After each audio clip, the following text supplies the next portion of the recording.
What's up, everyone? Welcome to another edition of the Sarlacc Digest, a podcast bringing you line talk and digesting Star Wars topics over 1,000 years. This is episode 93, being recorded on December 14th, 2020.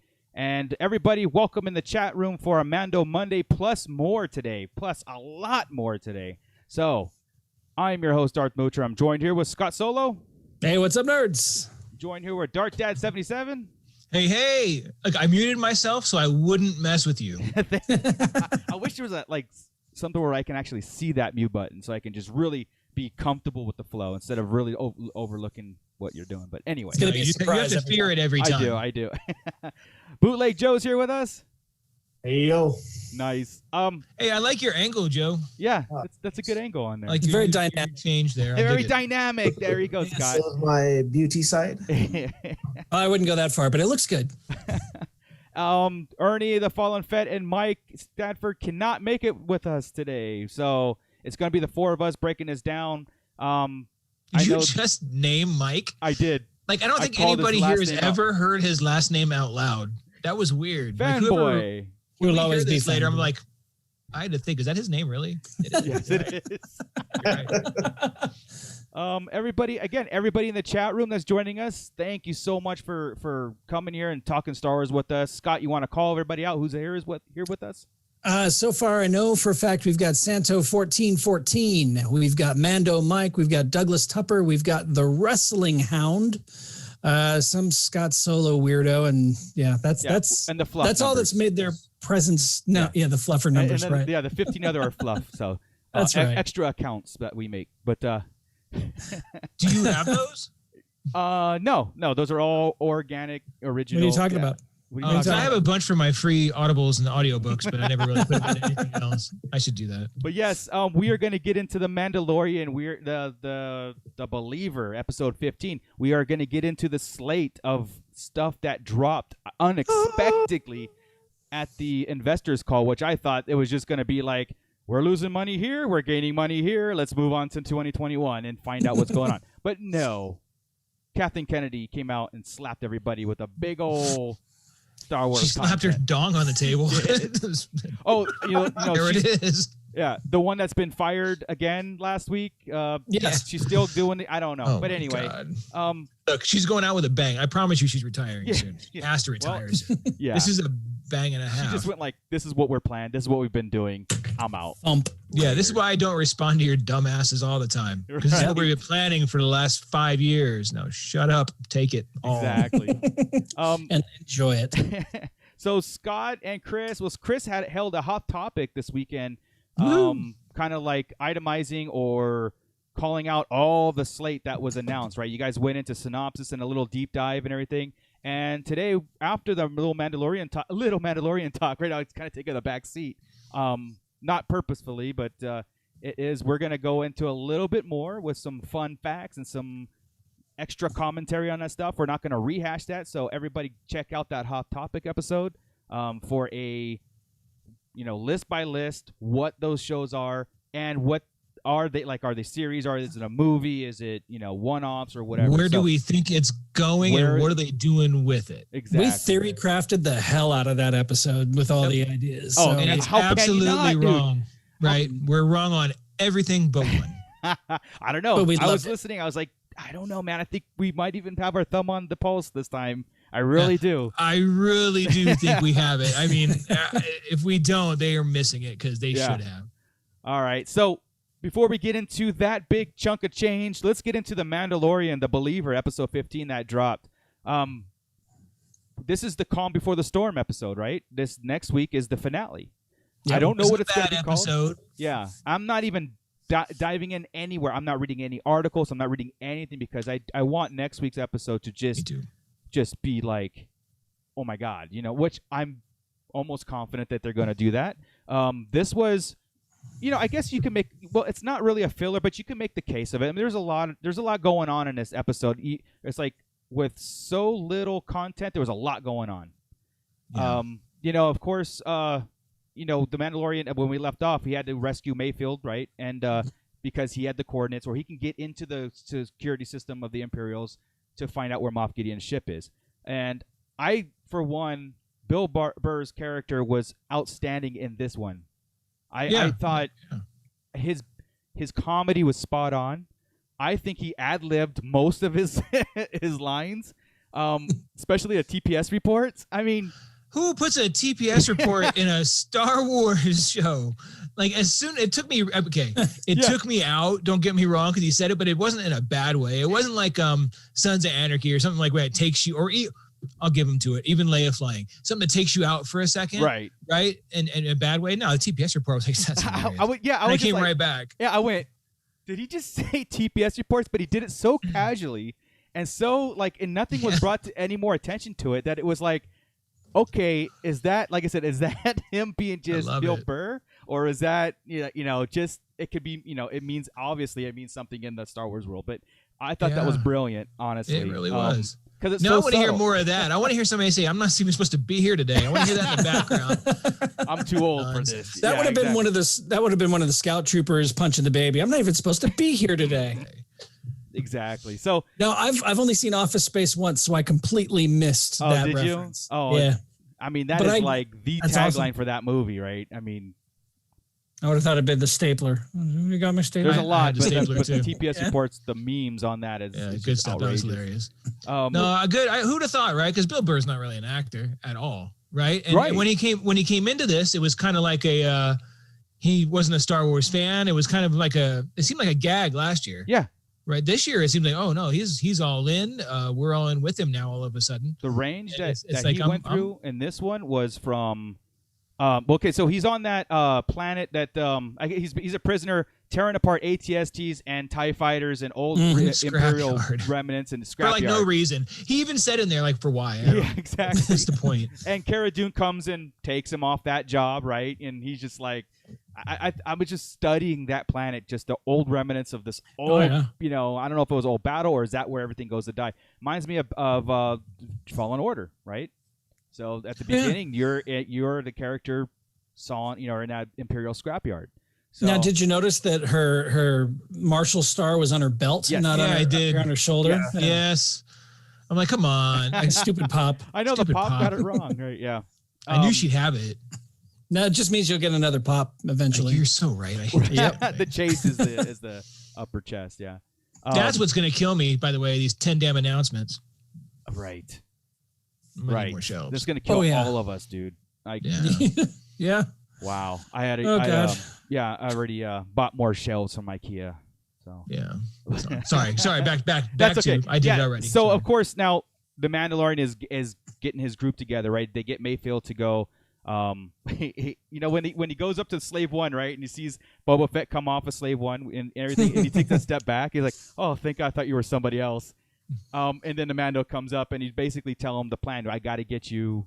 We got to get into. They took my kid. Blah blah blah. He said, they got the kid. Yeah. Like it changed his thing, right? He wasn't going to help. He's like, the green guy. Yeah. The little green. He's like, take me back here. I just want to do whatever, And so now we sell Cara Dune breaking protocol, grabbing Mayfield as a prisoner, using her clout, and helping the Mando, right? So, I think every shot of Boba Fett and Fennec and everything, it's badass. Like, they came off that ship. All they did is came off the ship, head tilt, turn around, and walked up. And I was like, well, first of all, he said new matte painting. Yes. Right? And what the heck? I got to say that took me aback at first. I was really? Yeah, I was like, oh, don't do that. But then, after the second viewing and the third viewing, I'm like, oh no, I'm all in. Now I want to repaint a helmet. I'm ready. Let's do this. Yeah, seriously, because it's kind of like you've had this gear for a long time. It's obviously paintable because you painted it from silver and blue to what you got, right? Right. Mm-hmm. So it's obviously paintable. Freshen it up like the day you got it, man. Why not? You've been out of it. I don't know about you guys, but just that part when they turn towards Slave One, and they show them walking down from the ramp. He still has that iconic walk down with the blaster. Yeah, like the tilted blaster in front of him. Go right. That's Boba Fett, like automatic. And I mean, any other Mandalorian can do that. It's like his calling card. Almost. Oh, that is, and that's deliberate. Yeah. Same thing. When I saw the paint, I was just like, "Dang, that looks bad," because it wasn't shiny clean. Right. Mm-hmm. It was a fresh. It was a fresh matte finish. It's the matte, like we did on my son's car. We got it wrapped. right? Yeah. Like is that a paint job or a wrap job? It's paint because I can see the chips on it. Yeah, like on the. Yeah, you can see where he pulled the tape off. That's what I'm trying to tell him. Headcanoning that, right? Because if it's fresh paint, why has he still got chips around and stuff? They're freaking at it. Yeah, I'm like, why? just on like the nose part, like the sharp edges where it would normally wear. It was right around all the edges where the tape would be. Yeah. It was right where the colors changed. But I mean, when I first saw it, I headcanoned the whole thing. Like, that's awesome. Like, it was awesome. He wants to be in that armor again, reliving the glory days or whatever he is, and it's so good. Well, I still think he got it freshened up for his funeral, but I just love they're doing things off camera. Like, that was so cool to know that like they're doing things. There's the time passage, right? It's showing a couple things. Time passage.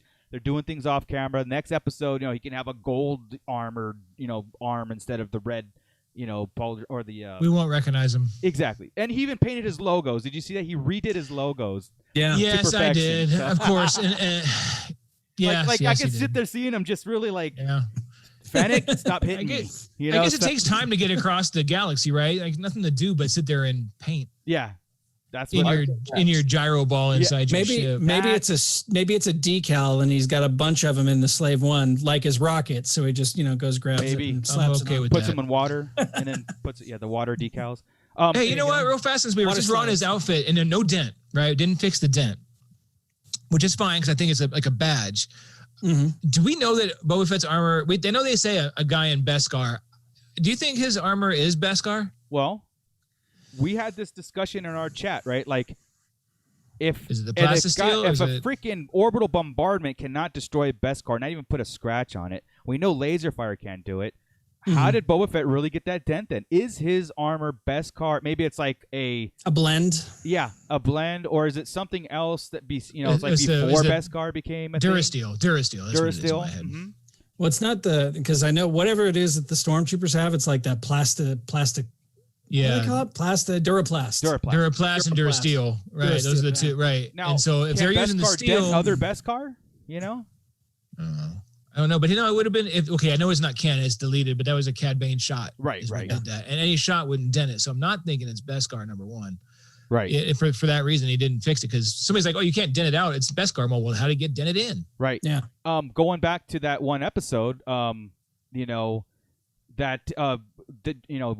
Mandalorian is being shot left and right on his Beskar. Boba Fett didn't take one shot, and he was fighting in his armor, and he was fighting a bunch of stormtroopers. So there's every opportunity to tell us that was Beskar. So I'm thinking Boba Fett's armor isn't. Yeah. Yeah, there's a reason, and it's when he's rescuing Grogu.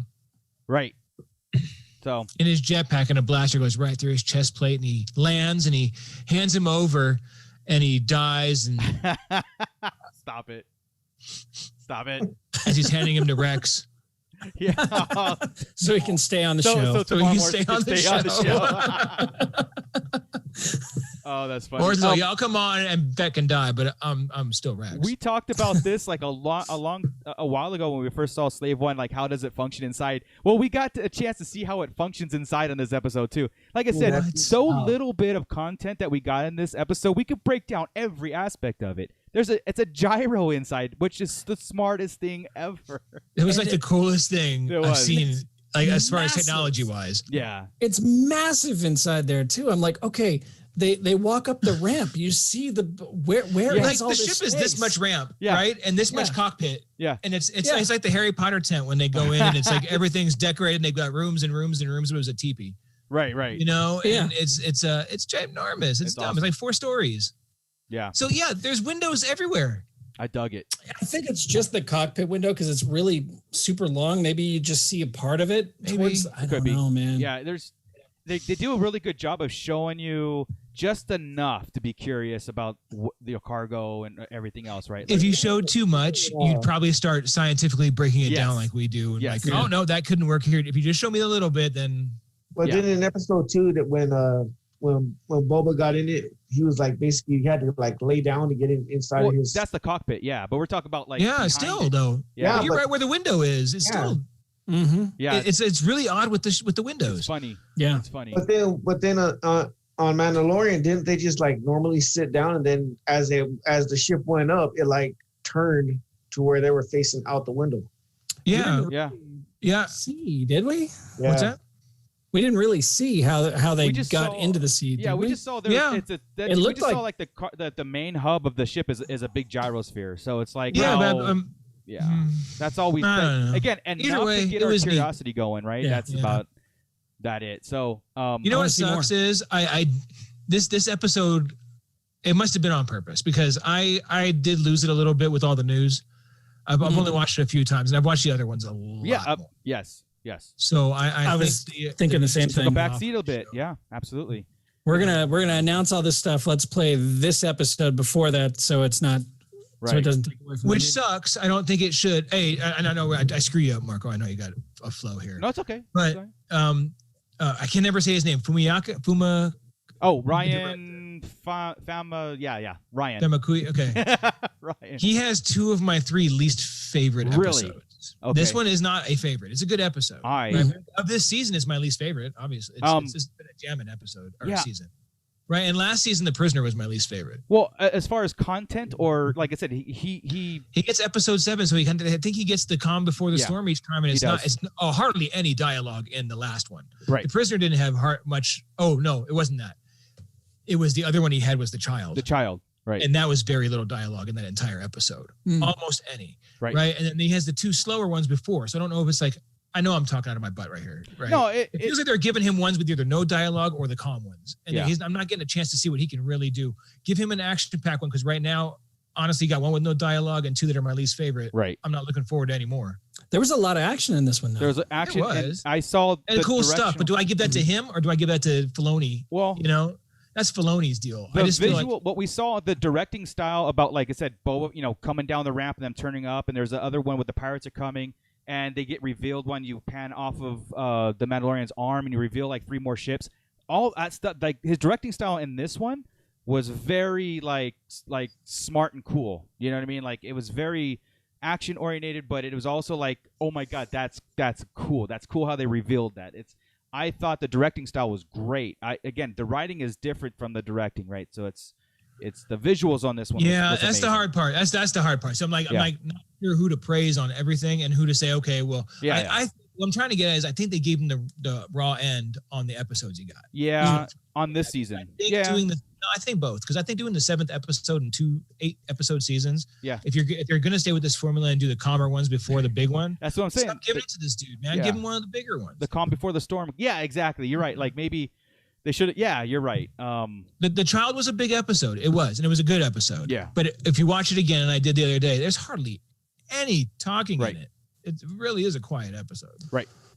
But it was. To that point, it was a good episode with that. Right. So I don't know. Yeah. So when we get to the planet of where they got to go, they of course they got to get into the Imperial terminal and stuff, and Mayfield tells Din where I know where's one's at, and he's on board. Everybody's on board. But let's get into when I'm gonna get into like the mask. He takes the helmet off, and it goes with the title The Believer, right? A lot of people think it's Mayfield, and a lot of people. Well, I'm starting to almost think it's Mandalorian, and I'll tell you why in a second. But the events leading up to it, was very cool. Like I said, very action packed. Din has to take off all his Mandalorian armor and don a tank trooper armor, which was awesome. Yeah, it was. But Mayfield's starting to call him out on it. Like, okay, so is this like a bend of the rules? I thought like the Mandalorian armor is you. You can't take that off. It's not that you could just replace it with something else and still be called the Mandalorian. See. He gives him all sorts of shit for that. He's is this seeing how far you'll go? Yeah. Is this what we do? We just see how far it takes to get you out of your rules? Yeah. That was pretty crazy. That was good dialogue. It was. Yeah, it was. It was because, and this is where I think the believer is actually is Din Djarin, because to be a true believer of what he is, he had to break the rules almost of all the creed but still being like, I'm still who I am, just because at this point I have to do what I have to do for my mission, all this stuff. It's not that he gave it up. Nobody took it off for him. This was a voluntary thing. I don't know. There might be a little bit more deeper. I think into that. I like that. And then I'm starting to think believer to me is always kind of a more of a religious thing, right? That kind of stuff. So I was thinking maybe this is the point where maybe the nice lady from a couple episodes ago kind of gets to him. And then the experience last time with Grogu and seeing what he was doing and seeing what was happening and knowing that these people want him, maybe he's starting to believe and he's on a path that he has to finish. Not just for Grogu. Don't get me wrong. This dude is okay. We'll get to that in a minute. I just got chills thinking. Right. I think that's it. Maybe he's starting to feel there's a bigger purpose for him, for this child, for everything. And that's why it's like if Grogu was put there and Grogu was offered a choice, meaning you're an individual, you make your own choice. Ahsoka's the one who told him that. So I'm thinking Din as a Mandalorian or Din as Din is starting to make that choice for himself. He's going to become his own Mandalorian with ways of like I said, his own mantra, his own rules, his own set of beliefs. Another hybrid, but also he's gonna be the Mandalore by season 4. Yeah, I saw. He's gonna have the Darksaber, right? I mean, like, I'd be okay with that. Yeah, it's no doubt. I kept seeing Boba would be, and there's no way Boba would be. Boba's dying. Yeah. So Mando Mike put in the chat. He goes, the pirate scene was a bit long. Yeah, I thought after like he blew up the 5th. Skiff guard thing. That's what it was. They had to draw them out. That's what I put in the chat. I'm like, look, they tell me there's a minute page, right? A minute per page is what they said in these scripts. This was a 40-minute script, right? 40 pages long. No, it was 20 pages long. He had to pull out 20 minutes to draw things out. Yeah, of that of showing up to that base. Great call, Mike. Because that's exactly the problem. That's what it was. Even when I was watching it, I was like, okay, he just blew up 3 ships. Oh, here comes 5 more. And then I was like, are we just going to do this for like a half an hour? What are we doing? And not only is it, they're pirates coming at him, but it was also filmed very Pirates of the Caribbean. They were all very over the top. They were all very, they've got their bombs in their hands. Their thermal detonators are all, ha-ha! Yeah. And then the whole line of them was like, ha-ha! Don't get me wrong, I love that. Well, how about the first 15 of them that didn't have a thermal detonator, but the one, and they had sticks, and they could have stood there, blast me. Right. Yeah. It was, there was issues. Don't get me wrong. There's always an issue, but I think it's on purpose. Yeah. I think this is supposed to corn it, make it a little corny and make it funny. And I think so too. But him trying to use his armor to deflect. Yeah, and it shatters. And seeing that it's not.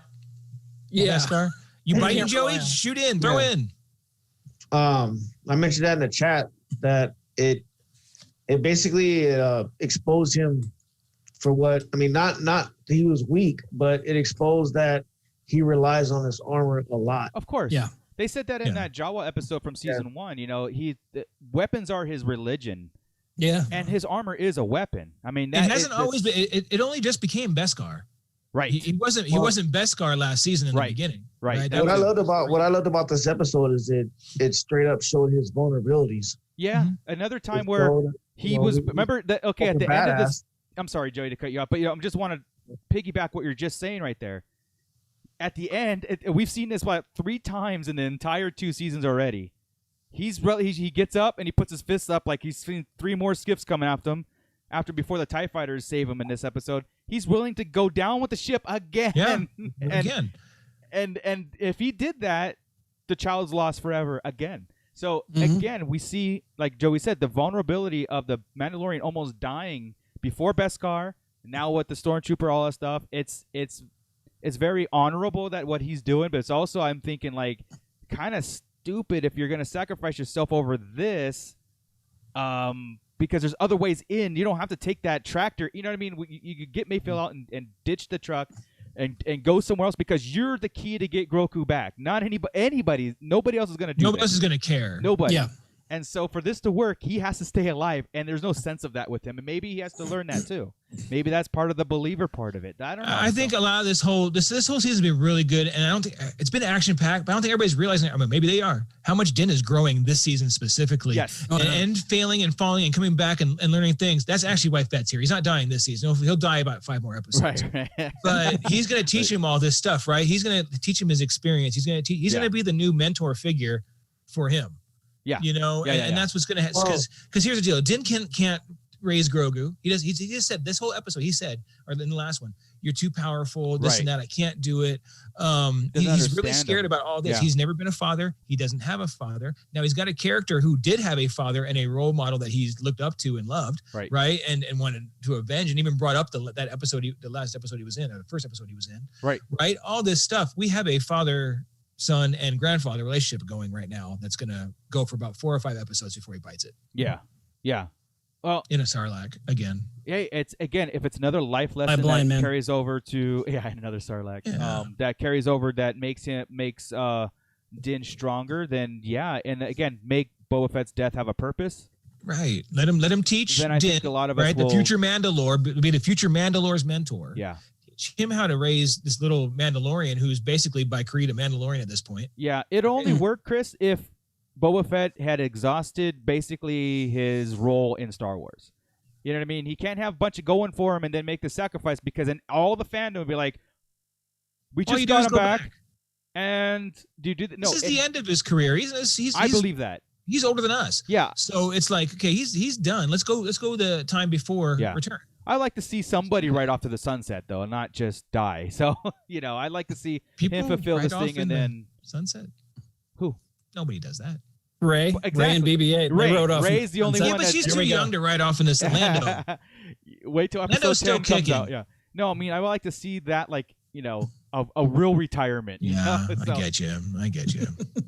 We'll see. I mean, there's room for everything, right? Not just come back to die. I get you. Yeah. I think. But again, it has to serve a bigger purpose and has to teach Din Djarin more, stuff. So. Well, I mean, last season it basically showed him as a hard person. He, not a real emotional person, not a real how do you say it? Like gentle person. Like what we're seeing a totally different side of him in this season. Yeah. Last season, it was like it was hard for him to business just be like, usual. like the whole thing with the child too wanting the little ball. Like last season, it was like, oh, I guess here. Right. Now it's like, all right, here. It's like you got him saying his name, laughing, like he's enjoying. Right. Yeah. He's changing. So, and that's why I think the believer means more than just like I think the believer it's awakening in him. I'm maybe reading a little more too into it than what it actually means, because it probably is Mayfield. You know what I mean? Right. I think at the end, I think it's kind of like one of those things where he hadn't made a choice in the beginning. He was still a bad guy. He was in prison. Yeah. Right. Watching back The Prisoner, though, again, I watched it. He wasn't the bad guy throughout that one. Right. He kept trying to tell everybody not to do things. Right. The Lady Twilight is the one that killed it. Yes. It wasn't him. He was just doing a job like Boba Fett or Din would do. Right. So I kind of got that. By the end, you could see that he was believing in the cause. Yeah. Right. And that's the whole thing with Cara and and she's getting on my nerve too. Sorry. I hate to be negative about The Mandalorian at all, because it seems like I'm always pumped about it, but it's like, God, Cara, and I don't mind anything in the real world, right? With her. At all. But just this whole she got the same tone in every sentence. She's very dry in the approach, and one dimensional. We gotta very one dimensional. Like, she's great at punching things. Awesome. But when she does that look, like, I gotta go to this. That looked like that. Oh, like, it's just like I think Prisoner 5, 6, whatever. Because I just fall apart when she comes on the screen.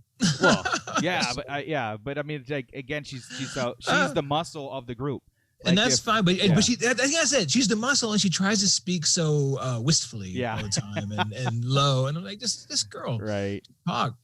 Exactly. Talk. Have some emotion. I get it. That's my beef with her. Looking at her character, she's also lost everything and everyone, just like Princess Leia. She's just taking it out in a different way. And I like that. So, me too. But I agree with you, though, at the same time. We see all this character development, because that's what it is with Din. We see all this character development in every episode. But with her, she's still very one-dimensional and flat. Right. If they give her, something needs to happen to get her. Something needs to make her cry or something, or like she needs to break up. She doesn't need to cry.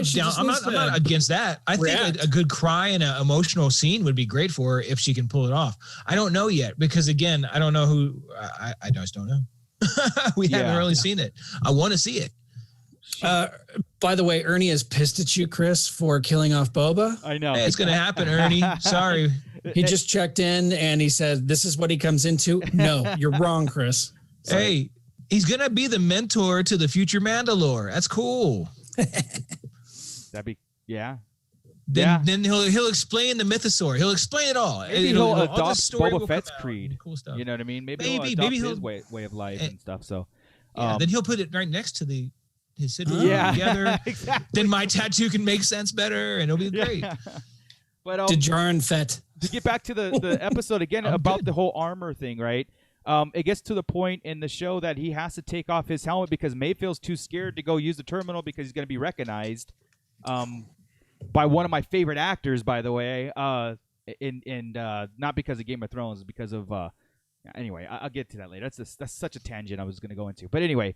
Focus. I like tangents. Anyway, so the Mandalorian goes, "I'll go," because he goes there into the terminal with his facial scan, but still wearing the helmet. Can I stop you first? Can I stop you first? Sorry. Yeah. When they made the plan to go in there. Yeah. And they said, Fennec's like, I can't go in there. I'm wanted here and there. Yeah. You're a rebel. You can't go in there. And Boba Fett says, I'm pretty sure they recognize my face. Yeah. Right? Yeah. Had nothing to do with the helmet. Had nothing to do with he's a clone. Right. That's freaking that brilliant. Was a great line and a great callback. Brilliant. Yeah. Let's just say they'll recognize my face. Sorry. Back to Din and his mask going to facial recognition. Yeah. Now, we went into this at length in our chat, in our personal chat. Yeah. What are they scanning for? Yeah. Are they scanning? Are they scanning the face people for rebels? That's all I can think of. Well, who the hell goes into an officer's mess if you're a rebel trying to get it? Who goes into an officer's mess anyway? Yeah, there was a couple things. Why would they put that in the officer's mess? And anybody who's not wanted by the Empire gets to get any information they want. They could have done this scene with Mayfield still going there and still getting recognized by the officer coming to, and then Din has to come in there and being told to remove his helmet. You know, or he's going to blow the cover. This is in the script, right? And this is what they give Rick Fumaya. That's what they give him. Yeah. And they're like, hey, just he's all, why? I just love it how just make that happen. Facial scan. I'm going to see if this helmet works first. Let it try. It's worth a shot. So it's worth a shot. He's forced to take his helmet off, and again, that's just another growth and another thing. Like Mayfield was giving him crap about that whole creed about not revealing, and he goes, what are you gonna do if you're willing to go down with the ship, you're gonna have to be willing to do everything. He's basically, what's your line? He wants to know his line. He found it right there. He's like, it's got to do this for the kid. This is what I got to do. I got to do it. Right. You know, and a callback to the episode The Prisoner. Mayfield kept giving him crap the entire episode about, hey, show us your face, Mando. He did. Yes, he did. And so and they used to work together on past jobs. Never seen it. I forget about that. I forget about they worked together before. That's right. Right. Now he takes it off. Yeah. That was a safety blanket. Yeah. I don't want to say safety blanket, right? But that's his comfort zone. It is. When it came off. Mm-hmm. And like Joey in our chat was saying, as soon as he took that helmet off, that dude was vulnerable. Like he was lost. He didn't know what to do. He didn't even speak. Like you can. I was sitting there going like, say this. Just make up a TK number. That dude doesn't know everybody's TK number. Like, seriously. The problem is he's sitting there unsafe now. He's not protected by not even the Beskar. He's thinking right now, am I a Mandalorian? What just happened? What happens if somebody asks me? I still need to go save Grogu. This guy is asking me questions. What's a TK? Oh my God, where's Mayfield? I'm going to shoot him in the face. Right. That's what's going on. Well, I mean, think about it. You spend 90% of your life wearing a mask or a helmet. Yeah. To where the only time you take it off is when nobody is around. Yeah. Mm-hmm. You're standing there in front of people with your helmet off, and I'm pretty sure he feels like he's standing there butt naked. Yeah. Very vulnerable. Like he was frozen in time, and Mayfield had to come rescue him, being questioned and doing what Bill Burr does great. And when we get so the officer's like, you're the two that brought this shipment here, let me get you a drink and stuff. And so TPS reports, yes. Yeah, so the TPS reports. What was fantastic was the dialogue. They're sitting there and pretty much Mayfield is he's being told what's going on, and basically like the Empire is growing again. We're being strong, and when the Old Republic or other people start to rise, they'll come begging for us to help again and be oppressed and rebuilding. That's what. And Mayfeld brings up when he was under him and killing the thousands and thousands of people, and he's like, "Well, that's the price you pay for order." He's like, well, under Operation Cinder. So it's a callback to Operation Cinder. So anybody who doesn't know Operation Cinder, I mean, go play Battlefront, go read the books, Aftermath books. It's in there. And then some comics and stuff that split off. It's great. But Operation Cinder is basically the death and rebirth of the Empire. Right. Where that's the Battle of Jakku, which Operation Cinder. The whole conversation between him and the officer. Yeah. It was like there was no lines. They were like really talking about Operation Cinder. They were really talking about what happened that night or what happened that day. And that guy, I mean, I didn't really like that guy in the first season, Bill Burr. Yeah. I didn't really care for his character, but he really brought it. Yeah. I was like, man, this guy's talking like he don't got no lines. He's just like snarky. The character. Yeah. Yeah. He's he's being Bill Burr. He was amazing. Yeah, and telling and I completely agree with you, Joey. Yeah, like Operation Cinder, I was there too, and it's like, you killed tens of thousands of people and thousands of people in my unit, and he does something I didn't expect. He just he blows the officer away, and it's like, fuck, and then screw this. We're shooting our way out of this, Yeah. And then the trooper standing there with the tray, just staring like in space. What? That's classic. I mean, think about it. That's a real reaction too. It's like, oh, what was this? This dispute, and that's the last thing you're in a heavy fortified Imperial unit. Before that dude got shot, though, we're missing a couple great things, because that line he delivered at the end about people and just really wanting order, is the absolute Imperial line. Yes. Yes. Right? Like we say that all the time, joking around. Like I'm always saying, elect Palpatine, the Empire had order, all this stuff, right? That's exactly the line. Right. You may hate stuff, but not the whole galaxy hated it, because some people do just need order. That's what he said. He said when people start suffering again, they'll come crawling back to the Empire, and we will bring them order again. But oppression is what really brought him. And that was just like, yes, that's the remnants of the Imperial. That's it again. And he makes a mention again. The New Republic is in disarray. It's in shambles. They're a mess. Yeah. And of course they're a mess. This is the in between. This is the. We're 9 years after Battle of Yavin. Scott, what takes place 9 years Battle of Yavin that you're in the middle of right now? Heir to the Empire. Right. Yeah. The New Republic was in disarray 9 years after. Yeah. Yeah. So of course, after he shoots the Imperial officer, he obviously gets the coordinates to Moff Gideon's ship. Everything worked. So anybody can go get him, I guess. If you're not seriously, I'm just gonna walk in, scan my face, and go get the whereabouts. He should just let Mayfield anyway. But I guess you wouldn't have. It was the MacGuffin of the episode. Yeah, you wouldn't have brown eyes. You wouldn't have that comedic banter for Bill. Bill that was great too. Yeah, calling him brown eyes just so he knows he can see his face, right? Just what a dick. Yeah, so that was cool. Of course, they have to shoot their way out, and they escape, but they let Mayfield go. Like Cara Dune lets Mayfield go, and that might come into play about the slate that's coming in later that we'll talk about, right? Yeah, Mayfield's alive. And I know you're speeding me through this. I know I'm trying to. The sniping is awesome. Yeah. But they're just standing there. Who wasn't picking them off? Right.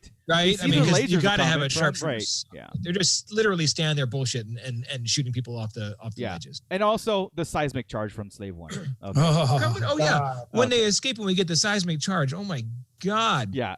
As soon as that slot opened in the back of it, I was like, here we go. That was my favorite part of the whole episode. Turn it up now. Second favorite. It was so good. So great. So they know what we like. Yeah, they really do. But also they know that episode 2, Boba got a kick out of that as a kid. You got a kick out of the seismic charge more than Jango did, Yeah, I'm gonna blow. Yeah, he's like, I like these, and I get a chance to use it now. And so good. So they let Mayfield go, and then they send a message to Moff Gideon, and that whole Moff Gideon message turning it around on him. Like Moff Gideon said to the Mandalorian, it's more important than you'll ever know to me. And then Mandalorian's like, basically, I'm coming for you, and he is more important than you ever know. I'm so glad they put that in the recap. Did you skip the intro this time? Or I didn't. No, I never skip it. I never skip it. I usually do skip it. I did not the first time, and I did not skip it that time. Because if I watch it, usually I can figure out who's in it and where it's kind of going to go, because you can tell what the plot point's going to be. Mm-hmm. But I didn't want to know who was in it or anything, or I wanted to know this time. I just watched it. Yeah. And I was like, oh, Yeah, the dialogue is so important in this, and again, the Mandalorian taunting Moff Gideon. So again, setting up this whole episode, setting up the calm before the storm, the finale for next week. Right now, as we know it, it's Cara Dune, Boba Fett, Fennec, and the Mandalorian taking off with Slave One. I don't know if they're going to go anywhere else, pick up some more backup, or they're just going straight to Moff Gideon's ship. It's going to be. I can't imagine just showing up with Slave One to a fleet. I mean, okay, I think they made clear in season 2 nothing's getting resolved. Yeah. Right. So I think we're going a year with Grogu trapped. Would you guys think again? And I'll wrap this up so we can move on to another subject. But do you think that Moff Gideon is going to get killed in this season? But there's another big baddie in the wings there. No, not like yet. They're going to set up another big, or do you think Moff Gideon is the antagonist to this whole? The next season too, at least. Yeah, the way he talks. Because I don't think it'll be through the whole thing. Well, but think about the whole setup, right? Moff Gideon is only here to get the asset. He's got the saber, the dark saber. But if they kill him off in this one and bring in somebody, I don't know, Thrawn or whatever, if they bring in somebody that's going to really set up the next. That will happen, but with the way I see it working is they need a big bad in Mando, right? Yeah. They need one. So that's going to be Gideon for a minute. Yeah, and Ahsoka is going to lead into the Thrawn bit. Yeah, and that's where Thrawn, the bigger picture shows up. Yeah, and that's what, and we're going to see Ranger. Okay, we jumped into a different subject there. Yeah, Rangers is going to be the New Republic side of this story too. Correct. It's all the same story. We're going to get the Mandalore side because everyone had a Boba Fett show, right? Like, you got it. It's in the Mandalorian. He's in there, and you're going to get the Mandalorians in there. Everything Mandalorian is in there, right? Everything Jedi is going to be in Ahsoka and real big story. Mando Mike said, I think he thinks they're going to pretty much send out a request for Bo-Katan to come. Yeah, that's probably his best bet. That's probably his request for Bo-Katan. I think he does know that she's looking for Moff Gideon, but not about the Darksaber. So if he does send out like this, and she shows up with about 3-4 dozen Mandalorians and that ship that she's could you imagine? Well, they stole that ship first off. I got a chance for you to get a Star Destroyer. You want it? Yeah. Well, that's what they stole tell that her. ship. There's their entrance to the fleet that they can sneak on the Moff Gideon ship using Bo-Katan's stolen Imperial ship. Oh, you're in, dude. That's great. Yeah, that's phenomenal. That's it. And do you think Slave One could dock in that thing? Does the Mandalorian know that he has that dark saber though? No, Mando doesn't. But know he knows he knows she's after him. Yeah. Mm-hmm. Or at least not his friend. I don't know if she knows he's after him, but I know. Did she say Gideon in front of her? Yeah, she did. Then he knows that. Then that's fine. Exactly. But obviously she's after the Darksaber for Mandalore. Yeah. He knows nothing about that. Right. But he won't know anything about that till he's wielding it. Yeah. And like I said, Scott, maybe they meet up somewhere and then they dock Slave One and then take that stolen ship into the fleet. And they need Mayfeld back because he's gonna have the codes. Right? They couldn't have let him go. They would have had to. They let him go there. They let him go. I'm really shocked because I'm 100% sure dude's going to be in Rangers. First off, they let him go. There's no way they brought him back for that. And a mostly inhabited planet after blowing everything up, Imperial. So where's he going to eat? That's why I was like, where are you going to go eat, dude? You should have said, hey, just. Hey, they passed that village on the left. Oh, that's right. That's go right. Back to the village. That's right. They did. Yeah, but they saw his face too. But anyway, but there's more locals there. So yeah, again, Mayfield's going to come back to play. It definitely. I think in this show, in another show, or whatever. So I don't think he'll be in the finale, though. No. How'd they get on the Star Destroyer? They're not trying to. They have to try to dock. Yeah, but they're going to blow it up. If they've got that cruiser that Bo-Katan has, they might have the codes. Mm-hmm. It's an older. Just use the codes in there, right? You're right. Yeah. Do we know how long the season finale is going to be? No. Nope. I have. Joey, I have I'm purposely not looking at anything because I don't want to know anything going into Friday, right? Like Thursday night, Friday. But I've stayed off the leak pages. Twitter's been really quiet. Weird, oddly enough, the leak guy, the leakers, that's what I'm saying. Like Jack for the last few weeks. We got all our leaks before the season started about who's playing, rumored to play in the matter, and maybe who they were playing, but never I've never seen any leaks every week leading up to this is going to happen plot point wise, So I did see something, but there's another character reveal on that poster list, but we'll see. Oh yeah, that's when I was playing about the blue skin at the end. We'll be dude, if I get a Thrawn poster at the end of that season, because it's perfect setup. Because it's gonna. Yeah, it's a perfect really setup. is. You know, he doesn't have to be in the Mandalorian, but it's a perfect setup for everything else. Correct. Yeah. Which we'll get into in just a minute. I'm and now again. maybe Ahsoka shows up because she does know where Grogu is at. I mean, she probably can sense him. I don't know. We'll have to see. Does the Jedi show up this episode? Is this episode called The Answer? The answer would be great. Yeah. I did. Okay, sorry. I did tweet that already. So it wasn't like I had an original idea right there. I did that, and I put on there to be Mara Jade. And if anybody's ready for that. Yeah, and we did talk about it a little bit in our chat, right? Like if they introduce Mara Jade at this point in time, she's gonna have to be, to me, a revamped character, 100% complete. She's only gonna carry over. Make you guys say that specifically Mara Jade. Because in front of me, I have a brainstorming chart. This brainstorming chart. I'm glad you asked. This right here is Heir to the Empire. Everything in here, I think, is what's leading us to Heir to the Empire. Right. Within this new set, the event that they're talking about at the end of Rangers, Ahsoka, and Mandalorian, this main event, I believe will be some kind of adaptation. It's going to be a loose adaptation. Don't get me wrong. That's going to be Heir to the Empire. So like Infinity War, like Civil War stuff. Yeah. We have a lot of things that are already fitting. There's no reason, and we have Jedi. We have okay. Well, I'm not there yet. Well, we're going to circle back to that. We're going to circle back to that exact thing and finish off our episode tonight with that talk. So, we're going to move on from The Mandalorian into, like I said, one of the biggest surprises for me, not knowing. I know that what investors calls and everything is, and I didn't know it was actually be a presentation by Kathleen Kennedy and a slate of everything. I mean, they talked about Marvel. A convention. Yeah, Marvel, Lucasfilm. They did the Lucasfilm thing with Willow and Indiana Jones. Outline the next 5 years of content, and what we got was like okay, this wasn't like 2 or 3 projects and even known projects. Like I figured, they're just gonna tell us the Bad Batch, Obi-Wan, Andor, and the Mandalorian season 3. That's I figured I'd hear Ahsoka. I guaranteed I was getting Ahsoka. Yeah, exactly. So we figured that would be the next in line, right?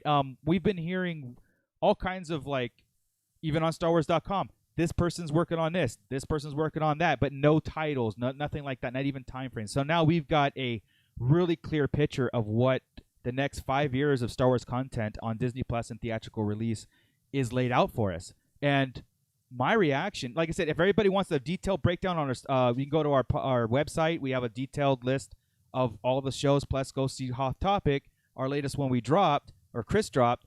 They go down and they break down, they read the synopsis on everything and they break it all down. So what we're going to do right now is get our reactions to this and what are we most excited for and maybe least excited for. I don't know. I don't think any Star Wars content at this point is least excited, but there might be some filler things in here that we can talk about. And I can kick it off, right? There's a couple things that I'm excited for. Ahsoka, and not just because we got her introduced. First off, it's in the Mandalorian timeline. That's what, like, it's perfect. And it's also headed by Dave Filoni and Jon Favreau, okay? They're continuing this thing, plus the Mandalorian, and that, to me, gets me so excited. And the Rangers, too. It's a tie-in. Like you just said, those 3 shows are a direct tie-in from each other. Okay, that's what gets me most excited for this slate. Now, that's the next probably 2 to 3 years laid out right there on just this timeline, the Mandalorian timeline, what we're getting so far. Yeah, it's pretty nice. And the Acolyte's another one. Yeah, the Acolyte's another one, because, again, I want dark side and whatever. But I'm more interested in, because we're involved in the Mandalorian. I don't know what to expect when High Republic comes out. I want to see that first. And all the other stuff that was slated to come out. It's all great, man. It's just, it feels good. It felt right. Everything. I had a discussion with my friend from what I game with, named Cheetah. He was discussing about Lando and being like, I don't know if I really want legacy characters anymore. You know, I really like kind of move away. Let's get brand new. And I was like, I don't know, man. The way you guys broke it down on the Hot Topic episode with Billy D. Williams talk about something and flashing back to Donald Glover doing the actual adventure. The Lando Chronicles, you know, so it might be the greatest thing on TV ever. Even if you do that animation, I am 100% sold. I don't want They did that setup in Solo perfectly. Whenever he was talking to the little, whenever he was creating his story, the Calrissian Chronicles, I think he said. They saw that and they said, let's build that. Let's build off of that.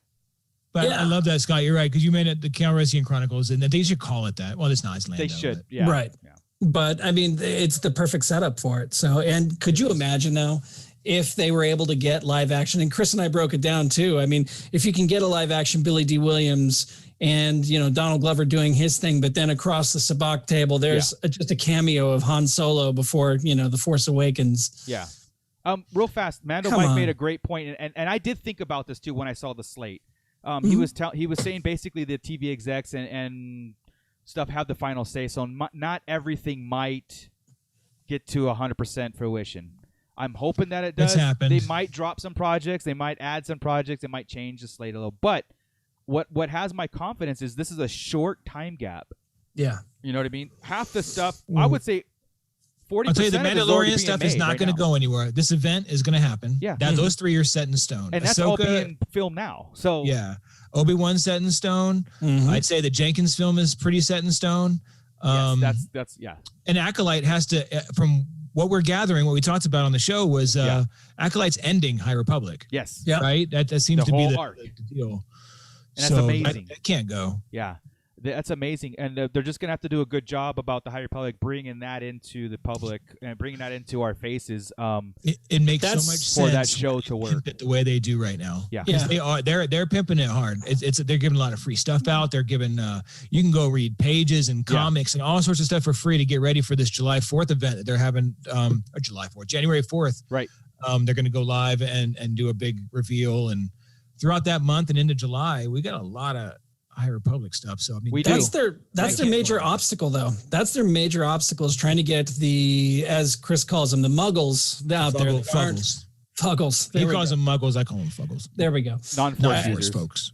To get them to buy into the High Republic. Right. So the Acolyte has more of a, or maybe the Acolyte will lead people to the High Republic novels and comics. Right.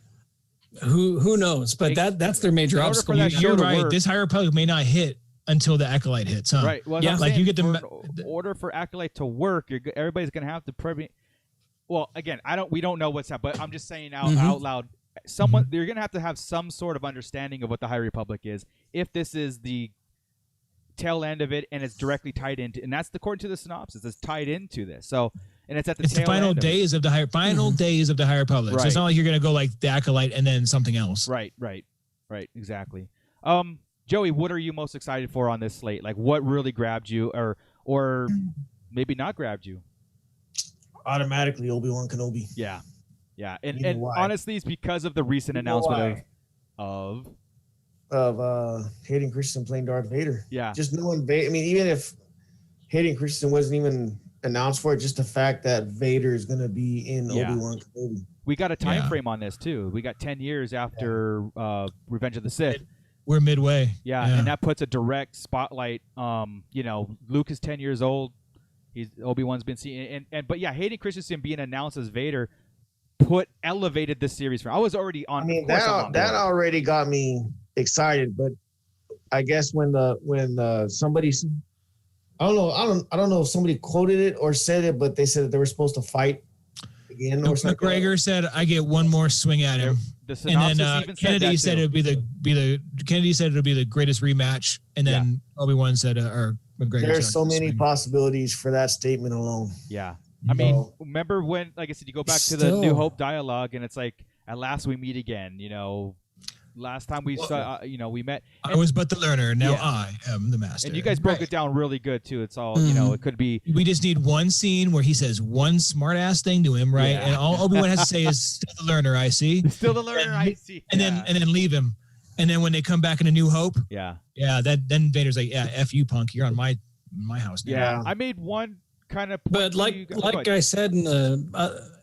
Like I said in the other show, though, it can't take place on Tatooine. Though he cannot get that close to Luke. He cannot know that Obi-Wan is on Tatooine. So at some point, he's got to come Mandalorian. He'll hang out with Bo because they're both existing at that moment, right? I mean, you got to de-age. See, that's the thing is she aged so well, it's going to screw it up. Right.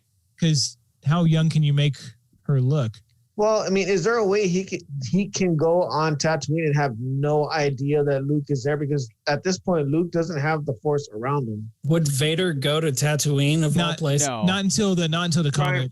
Try and find Obi-Wan Kenobi. Remember, Obi-Wan knows where the best fighter pilots are found, right? And all that stuff. He knows about Mos Eisley and where to get transport on and off this planet. So, and that could come into play too. It's like Obi-Wan he's been there in the comic. It's like he's not been there, but right. I think those were the first times he went there. Wouldn't you think that Vader's right in the beginning of the Jedi Purge, his number one target is finding Ben Kenobi? Well, we've learned that you can shut yourself off from the Force. We learned that.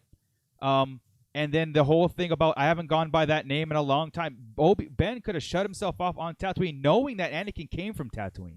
I mean, think about it. He's on his home world, so he could have shut himself off. Plus the filming in Boston. The filming in Boston, and it's wicked cold out there. It's Boston, UK. I would absolutely. It's still cold there, though, too. Think any physical confrontation is going to be off planet.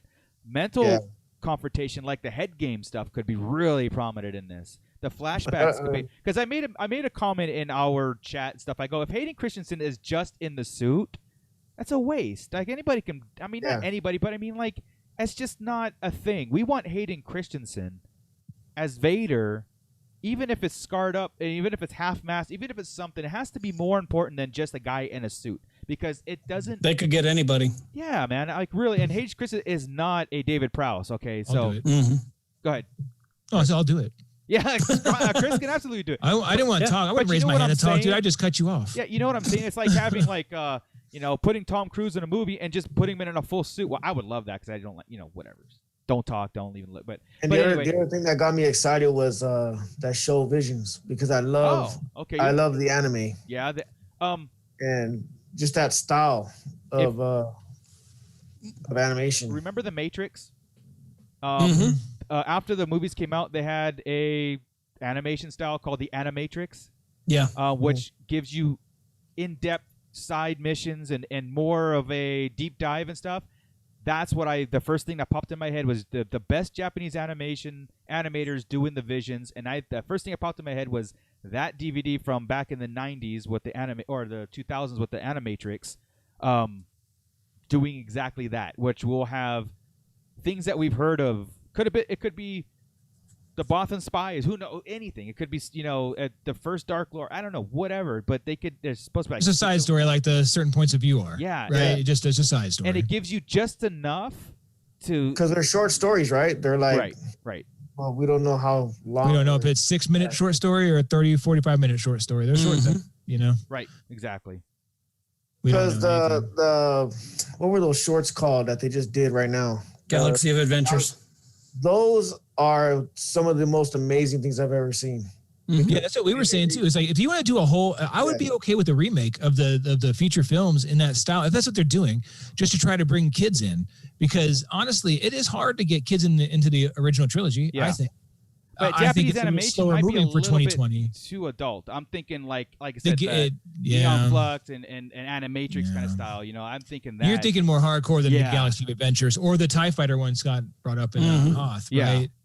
Even that one was pretty intense. But that's like Voltron when we were kids. That's like the same stuff. Yeah. We can have the kids can handle that. Robotech, man. Yeah, it's like Robotech. Yeah, that's more. That's better. Yeah, all those. Yeah. So. Mando Mike brought up a good thing. Hayden, he says Hayden isn't a great actor anyway. Suit him up and he's good. That, not that I agree with that, but you're sticking him in a suit and you're gonna have James Earl Jones do the voice. Yeah, you got to show Anakin's face at some point in time. That's what I'm saying. You've got to make that count. I say he'll be unmasked. They'll pull the chamber move. It'll come off. Right. Yeah, well. Just like Atch in chat, thank you for joining us, by the way. But yeah, he said if they're doing the same with Pedro Pascal, he's in the Mandalorian, but they did these little snippets of him outside the mask. Inside. I have no problem with Hayden Christensen playing Vader in the full suit, no problem. But if the whole series is that, I'm like, then you're just using the name. It's only 6 episodes. Yeah. Regardless, it's only flashbacks are. I think flashbacks are guaranteed because of Obi-Wan meditating on how and what he missed during those times. What signs did he not see? Because Obi-Wan's goal is to train Luke. He knows this. He's looking after Luke. What mistakes? Learn from your mistakes, right? Yoda said. So what is he going to be meditating on Anakin's fall that he's not going to pass on to Luke? And that could have been, honestly, that could be Obi-Wan's failure in that aspect, So he's got to meditate on that, and that'll bring back these flashbacks of Hayden and the Emperor, those things that Obi-Wan saw and just kind of bypassed because Obi-Wan was maybe involved in, well, that's what the Clone Wars did. It clouded everybody. So that's perfect, right? And then you could still have him in the suit, and then Vader doing the opposite, or doing the same thing, Anakin in the meditation chamber meditating on Obi-Wan, oh my God. I could totally see him in the back of tank. Just just trying to get just letting that rage out. Like this, almost the same thing they showed in Rogue One, how they showed him in that back of tank, but actually showing Hayden Christensen in there. Yes. On Mustafar, putting the whole armor on him and everything, and like I said, there's tons of ways, and I think the Kenobi series should be this whole journey that Obi-Wan, it's got to be more spiritual and stuff, more rather than physical. Yes. He might be battling sand people and stuff like that, but I think this whole connection, maybe we're going to see some sort of physical connection like the sequels. Like do we get like Rey and Kylo, how the Force brought them together, and maybe that's going to be your duel where Vader can't see where Obi-Wan's that's what he's talking about since a presence I haven't felt since, and he just stops and leaves, and this is the sense. Yeah. I know that Snoke was bringing them two together, right? But maybe there's some sort of. These two are powerful enough. Yeah, and Snoke was basically the Emperor. Oh, of course. Yeah. I'm trying to I'm just kind of work it out. Yeah. How Vader can still duel. Would we be okay with that though? Really? Would we be okay with it if they could force time? I don't think it can't be as prevalent as it was in the sequels. It has to be like minor, like an accidental. Yeah, like something where. It was at the beginnings of something. It can't be like they knew it all along and stuff. It just has to be sense. It has to be just sense. That's all. It can't do the whole Skype. It has to be just sense. So and also to move on. I mean, again, we're deep dive. This should have been a hot topic thing. I should have been on there, but also in A New Hope, let's see the comics. Well, the comics kind of. Luke blew up the Death Star. Vader wanted to find out who it was. If he found out it was Skywalker, he flipped out. Boba Fett told him it was Skywalker. He flipped out. I was thinking that Obi-Wan messed up and Vader sensed a Skywalker was alive. And that's why at the crawl of the Empire Strikes Back, he's obsessed with finding young Skywalker would make a lot more sense. You know what I mean? Yeah, but they fixed it in the comic. In the comics, they fixed it. But like I said, the Commonwealth or the common people. Yeah, but it's canon, so they got to figure that shit out. Exactly. That's on them. I just talked myself out of it, so. Yeah, you did. That's what we do, though, right? I mean, you talked me into telling you no. That's what you just did. That's the importance of comics and books, It is. Yeah. So we preach it, man. Yeah. But Bootleg, what's your least favorite? Who's? What are you looking for the least? Probably I don't know why. Don't say droid. Because I don't know why. Is that going to be a cartoon? If it's going to be a cartoon, I already know it's going to be direct. We talked about that. We don't know. Yeah, we're kind of like it's ILM and the animation together, so it could be absolutely wild. That's my least favorite. Dude. I think you'll have animation, like as far as CGI, you'll have CGI. But if Lucas Imagineering and ILM is involved, Lucas Imagineering, you're gonna have. To me, that's live action. I mean, Lucas Animation is not involved in, Imagineering is not involved in CGI and stuff. They do stuff like the rides. That's your physical form of robots there. So, yeah, you'll have CGI from ILM, but also you'll have this live action Imagineering story going on. And even if it's narrated by 3PO and R2-D2, I'm cool with it. Like if it's not if it's not them in the adventures, if it's narrated by them, totally down with it. Yeah. I need more on it, but that's probably my. I mean, Andor's another one that I'm excited about. Yeah. Andor, and since that sizzle reel came out, right? That sizzle reel really sold it for me, even though it was I am now. Graphics like like mad paintings and stuff. You. Like it was like more of 200 named characters. Yeah. Yeah. named characters. Like, I don't have enough room. I'm so exactly, dude. Gotta buy another house. Just seriously. Let me ask Chris and Scott, since you guys broke down the episodes, what are you most excited for on this slate? Like, really, you've had time to like digest it. You had time to talk about it. Now, which one really is like, I want to wake up tomorrow and watch this one? You know.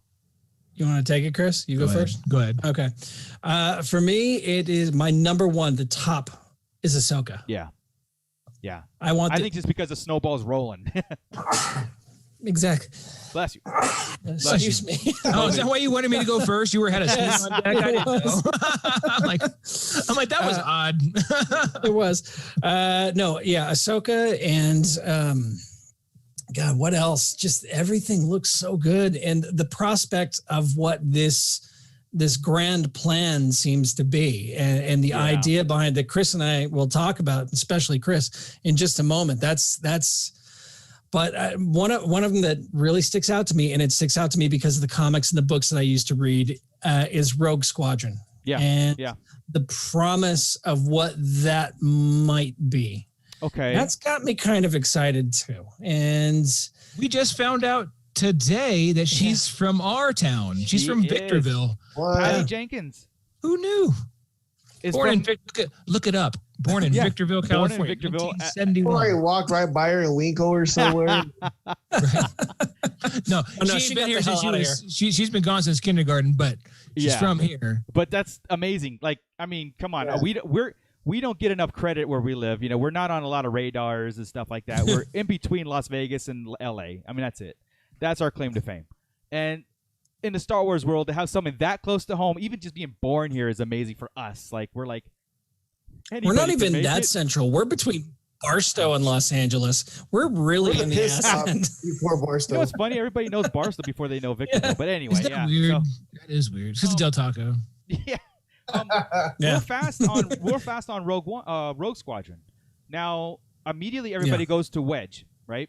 Because that's where I want to go. Where everybody's heads go. Now, Wedge and Nora are, from the book, continuing that story. But what if it was the beginnings of Rogue Squadron? Because in Rogue One, Rogue Squadron was already a thing. Red 5 was already a thing. Red was, but not Rogue. Rogue Squadron was dubbed they called them Rogue Squadron. Certain point of view, they did it. Okay, certain point of view. But what if, what if they're not treating it like this is our group? But what if, like I said, what is the formation of Rogue Squadron prequel-wise? Going, the beginnings of it. That's what I'm saying. I don't know that there was. No, I'm saying maybe this movie brings that into, instead of like fast forwarding Rogue after Squadron Return of the Jedi, maybe. or Rogue Squadron, being a thing in the OT and after Return, moving forward, maybe it's the beginnings. I don't know. Well, no, because they're gonna. I want to say, didn't they say they would? No, that was me and Scott talking. Never mind. I'm like, didn't they say they would pay homage to it and like bring it up? And no, we were just talking through it. And I think you guys said that because they killed it. They killed it in a certain point of view. It's like, well, you might as well just keep killing it in Rogue Squadron, right? Like just I mean, I don't know, man. I got the feeling. I got the general gut feeling this was after Tross. Like I just Trossed it like Mike does. Jeez Louise, I never say Tross. You hear that, Mike? Yeah, yeah, that's all for you, Mike. Good there you go. Yeah. After watching Rise, I don't know. After Rise, I think is when it's going to be taking place. That's why at first I was kind of worried about it. I'm like, well, it doesn't I don't know why I got that feeling though. At this current timeline, it doesn't make sense to have a Rogue Squadron after Return of the Jedi. So no, because we're in Mandalorian. Well, exactly. Okay. The synopsis actually says the story will introduce a new generation of starfighter pilots as they earn their wings. That to me does not say past Rogue Squadron. That to me says this is something leading into new the future. That's what took this to, right? Yeah. Yeah. Well, if it's after the rise of Skywalker, then this could be leading into something new with a new big bad on its way. Another big bad though. So what do you think it's got like time frame? If you think that. Time after Rise? Yeah, I'm thinking after Rise of Skywalker because we keep talking about not necessarily remnants, but there's this whole threat that's coming from the outer or from beyond the wild space. Oh, but that's coming up right now. But what do you think that it would be before like the Force Awakens, like that kind of stuff, like something like the events like leading Snap up to being trained by Wedge. That's what kind of where we landed, right? Scott, kind of like a Top Gun for Wedge training Snap and those guys, right? Because that could be the next generation. Right. That's the transition from Wedge's and Luke's crew to this crew. But it's not like Wedge is super old right after Return. Right. Wedge is still in his prime as a pilot, right? He's about as old as Luke is. I mean, really, he's really a little bit older, but yeah. But I would think the time frame would be before Force Awakens, and it could be Leia's Rogue Squadron, that she developed, and then they have to. I mean, there's this ominous threat. It's the real Phantom Menace, right? The ominous threat that Rogue Squadron is going out and seeking, and maybe there's information that they're trying to get back. I mean, I could buy it if somehow. Blow my mind, Lucasfilm, if you do this one. Yeah. Rogue Squadron's tied in too. Oh, absolutely. To this big event that we have no clue about. It's going to be some massive event of Heir to the Empire, and Rogue Squadron would have to be part of that. Yes, yeah. So you don't think it's going to be another Resistance, do you? No. No. Because wasn't Resistance, they were training them to be pilots or something like that, or? Kind of. No, they were at like a They were at a gas station. They were essentially a giant gas station in space where there was a bunch of pilots. Hotshot pilots there already, I guess. Yeah. Interesting with Rogue Squadron, dude. I don't know. It's one of my worrisome ones. I know I'm not like least excited about it. I'm just really that's exactly right. Yeah. That's exactly right. Yeah. Because I think it's a really odd. Yeah, it is. Well, I'll let Scott continue with his list, but I think it's an odd choice to start off the cinematic wave again. Because you don't know where to place it at. Yeah, exactly. Rogue One had a specific thing to get done. It had a time. Yeah. So, and I want to say the one I'm least excited for would probably end up also being the droids. Simply because it might just be a fun little adventure that means really nothing, Marco, keep selling your droids, dude. It ain't happening over here. It's not necessarily something that's going to be, big. I think it's a big story. You're right. And but, my thing is, it sounds. I'll still watch it. Yeah, I'm gonna watch it. Of course, I'm still gonna watch all of it. Yeah. If it's the droids telling stories and a bunch of short stories again, I'm cool. I like these. If they're like Tales series, and that's what they're doing, a bunch of these things. I'm down with that. I'm absolutely down with the kind of things. We have a gentleman who's joined us. He's two-time Titus, and he was very, very nice. Wanted to offer us a super chat, and unfortunately, we don't have it. Not yet, but we are working on it. But we my bank account number. He says, "Okay, if there's a way I could donate, I would. You guys are great." So awesome. That's amazing. Thank you so much, man. That's like the nicest thing anybody's ever said to us. We appreciate that so much. Honestly, we are working on the super chat stuff, but we do have a Patreon too. Share it with your friends, Titus. Just share it with your friends. Get as many of your people to subscribe as possible, and maybe one of these days. But maybe because that's what we love to do. Talk Star Wars. We really do. But yeah, Chris, real fast.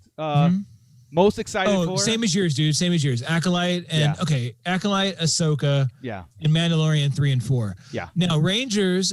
Honestly, until I thought about it, I was like, nah, I'm okay again. And I told Scott on the other show, right? It's like, it's my problem, not anybody else's problem. I don't dig hard into, I didn't really get into Rogue Squadron in the books, right? Right. I don't like the Alphabet Squadron at all. And I'm going to try it again. I'm going to give it a whirl, but I just haven't. And Battlefront 1, I didn't love.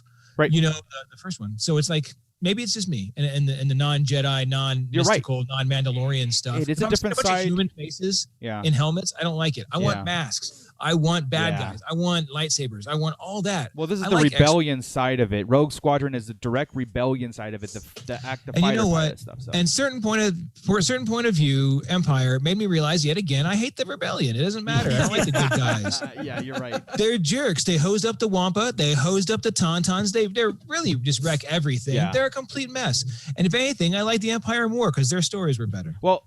What this new canon is with the Mandalorian in this last episode and the books and everything, they are humanizing the Empire.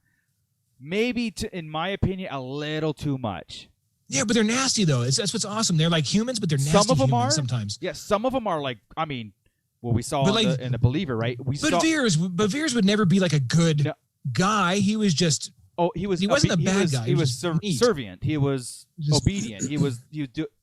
Yes, sir. Yeah, no, sir. Kind of stuff. It's funny because that book gave me a different look at Piet. I always thought that Admiral Piet was a little bit more, I don't know, honorable. I don't know if that's quite the word, but man, in that book, he's just a dick. Is he really? Because in the movies, Piet comes off as like somebody that would break under pressure, like in his story he was a little bit of that. When it was somebody else's story talking about Piet, they used a different voice. It was like if you're talking about your boss, like I see. They did the Piet. That's what, and they made him like Scott said, they turned him into a complete ass in that story. Yeah. Again, like but again, they're humanizing a little bit, maybe, and like I said, a certain point of view. I don't want to know that the rebellion is weak or too prideful. I want to know like they're like I said, we grew up as when Return of the Jedi happened, we rooted for that destruction of the Empire, because in the as a kid we did, but as adults we love that time frame. We love, like I like said, Order 2. Yeah, I do. Yeah, exactly. It's just more interesting, right? So it is. The more, like I said, if you humanize them too much, then they become a little bit blurred, like Bill Burr's character. A little too blurred, and I'm like, I don't want to blur it. These guys are oppressive. These guys are fighting for hope. That's the storytelling these days, though. Everybody wants a sympathetic villain, and that's part of the problem. Palpatine is not a sympathetic villain. No. Same thing in my head right there. Is the only one. Right. Yeah. They've turned Anakin and Darth Vader. They turned Darth Vader, the big bad, into a sympathetic villain. They turn all of these, and it's not just Star Wars. It's everybody. It's Zod in the Man of Steel, and it's every villain. The Joker in the last Joker movie, he's a sympathetic villain. Yep. That's this new storytelling where every bad guy. Yeah, I'm not a fan of it. Give me black and white. Yeah. Give me Moff Gideon. Moff Gideon does not seem like he's a sympathetic villain at all. That's why I like him. When he was mind teasing the child with throwing the Darksaber in his face, I was like, see, bad. Make him bad. Make I like the one meme I like is the stormtrooper saying, "Did he just tell me to get the baby cuffs? We have baby cuffs. We have baby Are we the bad guys?" Oh, God. We have baby cups. Yes, you have baby cups. Yeah. So, is there anything that you're not looking forward to, Chris? Like, I mean, something that's like, I'll skip it. I know you mentioned Visions. Visions, that worries me too. Just if it's cool and it's fine. It's just not. I don't know if it's gonna add to the lore. I don't know enough about it. It's kind of the problem we had, kind of dishing them out, right? Yeah. When we get to a point, we know what we're talking about. Yeah. Right now, I kind of gotta know a time frame. That might be the best one. It might be. And honestly, exactly. I'm telling you, if they redo them, if I would think they could do it each in 30 or 40 minutes, each of the 10 movies, not with Solo. Yeah. Right? You can put those all in anime style, and then I can give it to kids, and the kids would be like, oh, yeah, that's it, you know? Right. That's the ticket to get these stories in. They're not going to watch the originals. Right, exactly. Real fast before I offer this big question, is there anything on that slate that is a miss, like not was mentioned, but like what wasn't mentioned? Oh. Wait, actually, first, yes, Waititi's okay, film. I have one, but go ahead. Well, this is what was mentioned, but we didn't talk about on the Hoth show was this logo. We all see the Rock, right? The Rock logo looks announcement, correct? The Schoolhouse Rock looking Star Wars. Yes. While she was talking, right? While Kat was talking, right? There was basically I don't even know my shape. Shit, like a pyramid. Skewed. Mortis was behind her. I just spit it out right there. Mortis was behind her. Okay. Catch that? Mortis was behind her. Let me spit that out. Maybe he's dealing with Mortis. We don't know. Really? Yes. Go watch the damn video. Why was there no excitement in your guys' faces? I'm like pissed off right now. I'm like, Mortis. I know, but I'm sitting there going like, I didn't see that. What am I? Really? Dude, you want to watch Clone Wars? Good so Lord. As she was discussing that, Mortis was behind. Yes. Okay. Well, pointing in that direction. Like it's like it's like I'm gonna find the damn picture. Chat, tell him I'm wrong. So maybe he's going on to more of the Force psychology, like the Mortis arc. The mystical side of it. Go way back. Tell me about the father, the daughter, yes. and how they. Oh my God! I didn't even think about this. I didn't until it came out of my mouth. But that part. But I thought it was Mortis. It looks like Mortis. Wow. At least something Mortis like. Right, we're in that world. So, and from that, it's a unique. Right, I imagine it's gonna be slapsticky though. Did I freak Marco out? Or did he freeze? No, I'm good. I'm good. He was thinking. I'm thinking. No, I'm really thinking because again, I've never seen somebody freeze up so much. I thought they were frozen. the Mortis thing Broke doesn't Marco. seem like a Taika Waititi It attitude. Doesn't. But maybe that's the key, right? Maybe that's the trip, dad, right? The father doesn't seem all that jokey to me. No. Taika has a very specific thing he likes to put in, and I that's what we want. I think that's why he's been hired to do something. Oh yeah, So, I'm cool with it. And you know what? And the vibe it put off, even the score. If take away the Mortis thing, right? But although it had the same vibe, it actually had the same Ragnarok and Guardians and everything vibe I was going to mention. It has that Marvel fun vibe, right? Yeah, is what I'm going for, and those are my favorite Marvels. Yeah, just again to be clear, is when they do that. So yeah, of course. I don't know. I just want to throw it out there, but that was what we didn't talk about on. That's something that we got to look into and hope. Again, he's writing it right now as we speak, and I'm hoping that, again, what was mentioned in chat, I'm hoping all these do get greenlit, and they are, but I'm hoping they all come to fruition. And nobody gets fired for not blah blah blah. Yeah, blah. without no speed bumps. Let's get on this now. Yes, real fast. In the chat they mentioned, do we want something after 9, episode 10, 11, 12? I think that's coming, but after maybe this 5 years, because of what we've talked about, how the Mandalorian might end, how Grogu comes in, the sabers that Rey buried. I think that is going to be something that will come to fruition. Now, calling it episode 10, 11, 12, yeah, probably. I think so. Eventually. But I do think Grogu will be a master or a knight at some point, he will or be something, part of 10, 11, or a Mandalorian, or he'll be the Mandalore. Ooh, oh my God! Wow. Well, eventually. Yeah. So anyway, eventually he will be when Din dies, huh? Yeah. So when you go we can go 300 years, and oh my God, he'll be a Jedi man, the Mandalore, and a Jedi wielding the dark saber, right, and a Skywalker saber. Right. He's gonna be awesome. One thing missing from the slate, on my opinion, is anything Old Republic. But we've talked about this. No, we talked about Acolyte's this, and they're going to get there. Exactly. The Acolytes can actually bring a lot from the past. So okay. If they do not have Sith holocrons, and we get to see Darth Bane explaining the rule of 2, right? And explain that he got it, from going through Revan's holocron and all this stuff. He doesn't go through all this and Undeadu and all these. Yeah. That's a miss too. Yep. This is our perfect chance to start linking into getting to that line of the rule of 2. Revan's in their mind frame because he was almost used in Rise of Skywalker. So, right, and then Bane is all this. Okay, that painting, the Star Wars Celebration painting. I'm gonna order tomorrow. That's tomorrow. Tomorrow. It is. So I'm gonna grab that with all the windows and everything. It has all the canon stuff, good. right? Even Resistance. Bane's in the top left because he's canon. You saw that, right? Mm-hmm. Right under him. Did you guys see Revan's there? Yeah, Revan is the only non-shown canon character in that entire piece of art. He's definitely coming, and it's just the way they do it again. But this is a 5-year slate that we know of. We don't know. Did you catch it was 5 years? I missed it. Well, I didn't see that. It's 5 years because Taika Waititi's film doesn't come out until 2025. That's why I said that. Okay. That's why I'm saying this is a 5-year slate. Now there still could be other things coming. There could be don't just let it be and let it marinate. Let's just work on what we got. This 5 years Marco, is fantastic. It's fantastic. If it goes the way we plan. Okay, so let's talk about how it goes the way we planned. I'm going to be over 50 years old. Yes. Yes, you are. You will be. And Joey will be. And Mike will be. Oh my God. Yeah. I'm gonna be a spry 48. Yeah. Well, I'll be right there, but bastards. I got to start jogging now.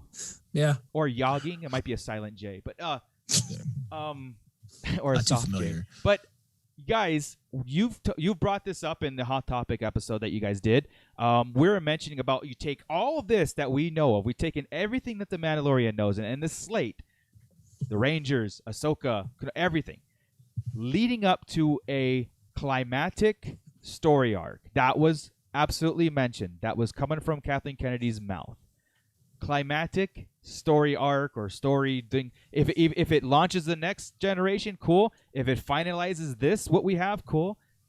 Chris, I know you've written something down and you're really tying this into the Era of the Empire format. So you're gonna have to refresh the Era of the Empire and get into what this all could mean for the big picture of Star Wars. And I've been listening to him again just to get going. I know Scott is too right now, right? Yep. I did have to jump off before I got to Dark Force Rising again. Because I had other things to do for this week's interview. Right. But basically, it's not going to work with the Heir to the Empire, like the exact same. Okay. But here's the deal. You know, all the movies end up in 3 different scenes all the time anyway, right? And, and the ends, and you're always watching 3 different story types. Yes. Right. That's what we're doing right now. We have the Jedi one with Ahsoka. We have the New Republic one with Rangers, and we're going to have a Mandalorian side with Mandalorian, Boba, and the Mandalores, right? Right. So we got all these 3 segments already, and we're going to watch things go up. The key points to that I think we're gonna get is you got to have Thrawn trying to build up the Empire, and Thrawn's reasoning for building up the Empire is he thinks his fleet and everything, and going through it, this is the reason Thrawn thinks he can build his fleet up better than the New Republic can do. Right. That the remnants of the Empire are stronger than the New Republic, and that he can protect his people better. I mean, that's why he's still here. That's why we have never talked about him in First Order. In the Empire, though. I mean, like building up better than the First Order, right? Not the New Republic. Is that what you're saying? We don't know yet. Okay, New Republic. Because at the time when he was choosing, it was only, do I go to the remnants of the Empire or do I go New Republic? Got it. He knows to raise the Empire again. Got it. Instead of going with them. That's in Legends, obviously, right? So you have that. What he does, he also he finds an old Jedi, Sabayoth, who he happens to know is a crazy clone. Mm-hmm.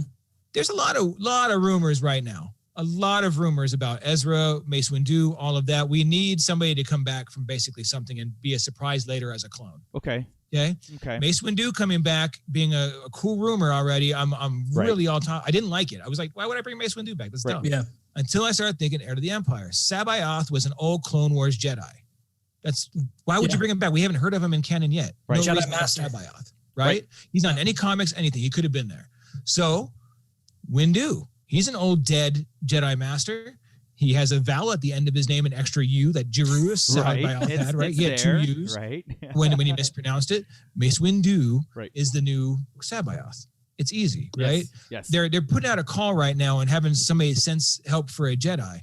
Luke was in danger in Heir to the Empire, and who sensed him? Who sensed him and came looking for him? Not that he was in help, not to help him, but to kill him. Oh, Mara Jade. Sabayoth. Mara Jade. I don't remember. It's been, I'm only a couple chapters in. Yeah. Oh, sorry. Mara Jade 20 years. Senses him, and she can sense him well, right? Mara doesn't have to be the hand of the Emperor anymore. She doesn't have to have any ties to Luke.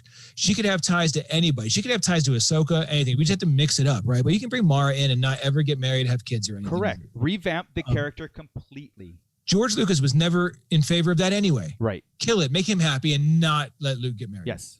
We've already got to the point. Hey, 30 chat, years later, are you he's guys not. okay with Mara Jade coming back as a completely only by name and not history like EU?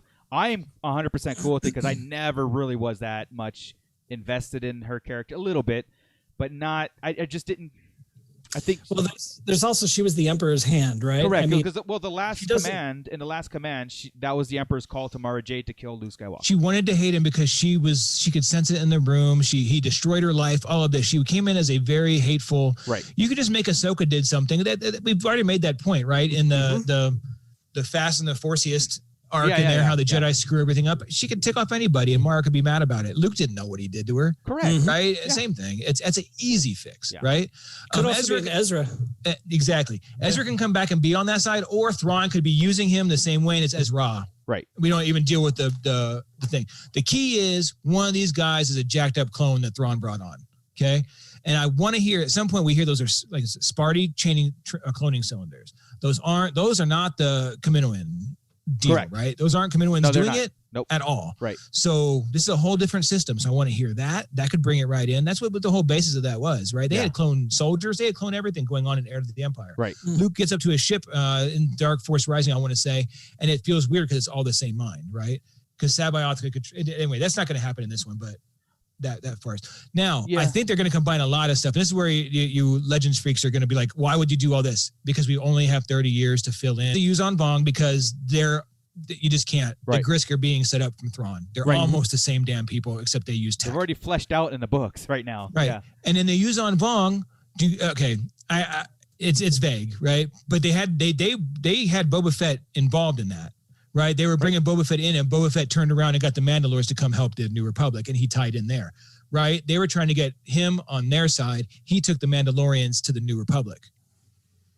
That's why now you could have Boba Fett, the Mandalorians on this side. Right, they're getting ready building their army. They're going to join up eventually when the big threat. It's not going to end up being Thrawn. It's going to be the Grisk. They'll join up with. Yeah. Empire, everybody will team up against the Grisk. Correct. That's what it's leading to. I can't think of anything else I have on my notes here. So they're gonna. It's the outline of Heir of the Empire. It's the outline of it, but it's gonna be in this whole time frame with these characters filling in these blanks. You fill it in with the new stories. Filoni and Favreau and everybody else can handle that. But I mean, you really have the outline right there. If you sat there and wrote that out, it'd be with what you have already. It's super simple, and you have the Kennedy a couple years ago said something stupid about we didn't exactly have like Marvel and have this backlog. Right. I know. We understood what she meant is they wiped it out and they're starting fresh. We understood that. Right. But the problem is now she's getting it. Now she gets it. She's like, oh, okay. Exactly. There's other stuff. She didn't speak right, but there's stuff we're going to pull from and take inspiration from, not use the source material exactly. Right. Like they do with Infinity War, like they do with 100% MCU is Civil War was nothing like Civil War. Not at all. Infinity War wasn't like Infinity War at all. But right. Yeah.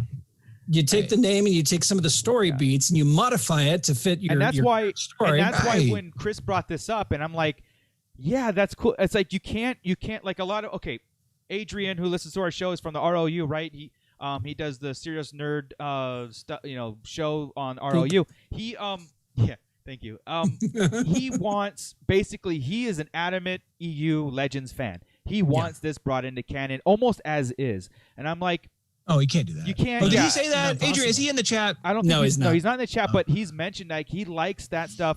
And I'm gonna speak for him. He wants it as is, and I'm like, because when you change things, he goes off. He's like, you can't do that because you're changing too much. Now, what you've outlined in this whole slate of, or let's put the Rangers, Ahsoka, and the Mandalorian as this outline of the Heir of the Empire, it's actually freaking brilliant. Because again, you do have that 30 years in between Return of the Jedi and The Force Awakens, and it'll make the sequels because you can morph it into the Emperor's return, the hints of his return, the obvious threat out there. You can why Leia needs a resistance, right? You got to know why, because that stuff wasn't really stuff's going to be bad still. Yeah, right. And you have to have the New Republic ignoring this threat. You have to have the First Order really. I mean, we're seeing this in Mandalorian. We're seeing this hint of this transition, and it's brilliant. It is. Yeah, man. So. Again, you bring in a character like Mark. Now, if you did this to Revan, I would be very upset because Revan I think is very specific. You have to have. Well, I don't know, dude. You could just go. You could rewrite that into a Jedi to Sith to redemption. You can, but but it would be. I mean, the main story. Yes, agreed. Yeah, I mean, you got to know why and stuff. I think Revan almost you have to bring in a lot of elements from Legends at this point or Old Republic and bring Revan. Well, I guess it all matters on which character you guys want to change. Mara Jade is a no-brainer for me, Joey. You can change her 100%, just bringing her as a name, and I'd be 100% comfortable. Since they pretty much killed her anyway, right? That's the cool thing about this, and this is okay. This is why this can't be, but Revan could be. This is a time frame they've kind of effed with, right? Since we know where we're going to be in 30 years, you can't jack around a lot. So you have to have this spot right here. You have an end game. 12 years maybe. Yeah, exactly. Right. With going to Revan, like you said, you could use the exact Legends material because you're not going to get hosed up by what we just did in the sequels or any other books that happened. And not a lot of people know about the Old Republic, like general public. You can bring in that almost as is, and people would buy into it. Revan could be the new Anakin Skywalker, feelings, hitting the heartstrings, getting into the villainous stuff, and you have a trilogy there. But it'll get there. I think, like I said, I think they're going to do Disney series way. I think the Acolyte's going to lead into Bane. I'm going there, right? The holocrons are going to cause shows. Yeah. Yes. You're going to get a Bane show and maybe a Revan movie. Man, what if the holocrons tie into Visions? Like. Oh, right. What if the holocron is like interesting? Oh, yeah. It's a saying in the holocron. Interesting. And then Visions go and tells that story of that. And piggybacks on. I want that cool. now. But I think Visions is talking about reinterpreting current. That's how I took it too. But I would love that. Yeah. I would too. Visions. Absolutely. Okay, so how about something like you're telling the story of New Hope, but you do it like in a Japanese samurai type setting. Well, you want to see it completely different? I want to see Star Wars. It'll be Star Wars. But they're gonna be shorts. We know that. But it'll be told like in another language, but in another, like, how do you say it?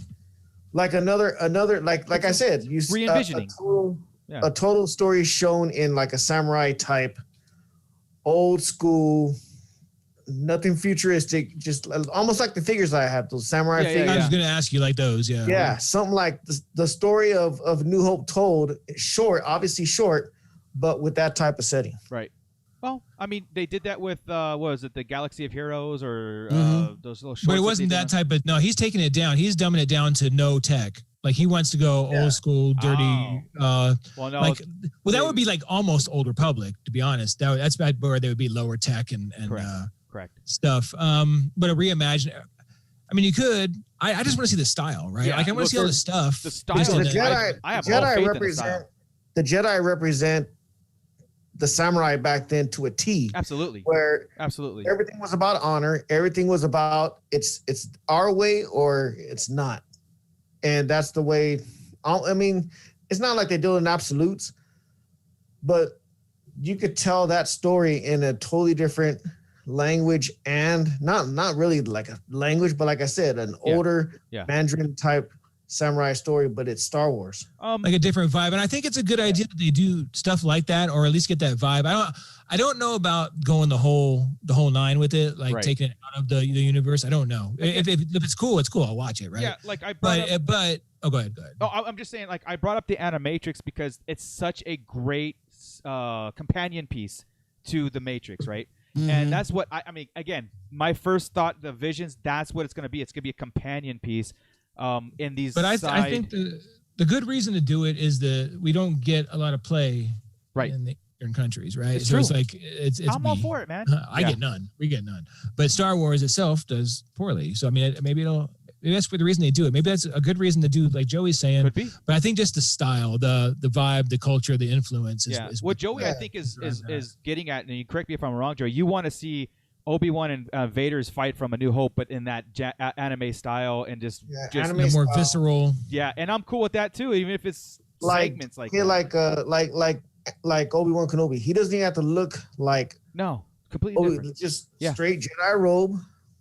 You know, the sabers can be, you know, straight samurai swords, but they're sabers. Right. Vader in his all black samurai getup.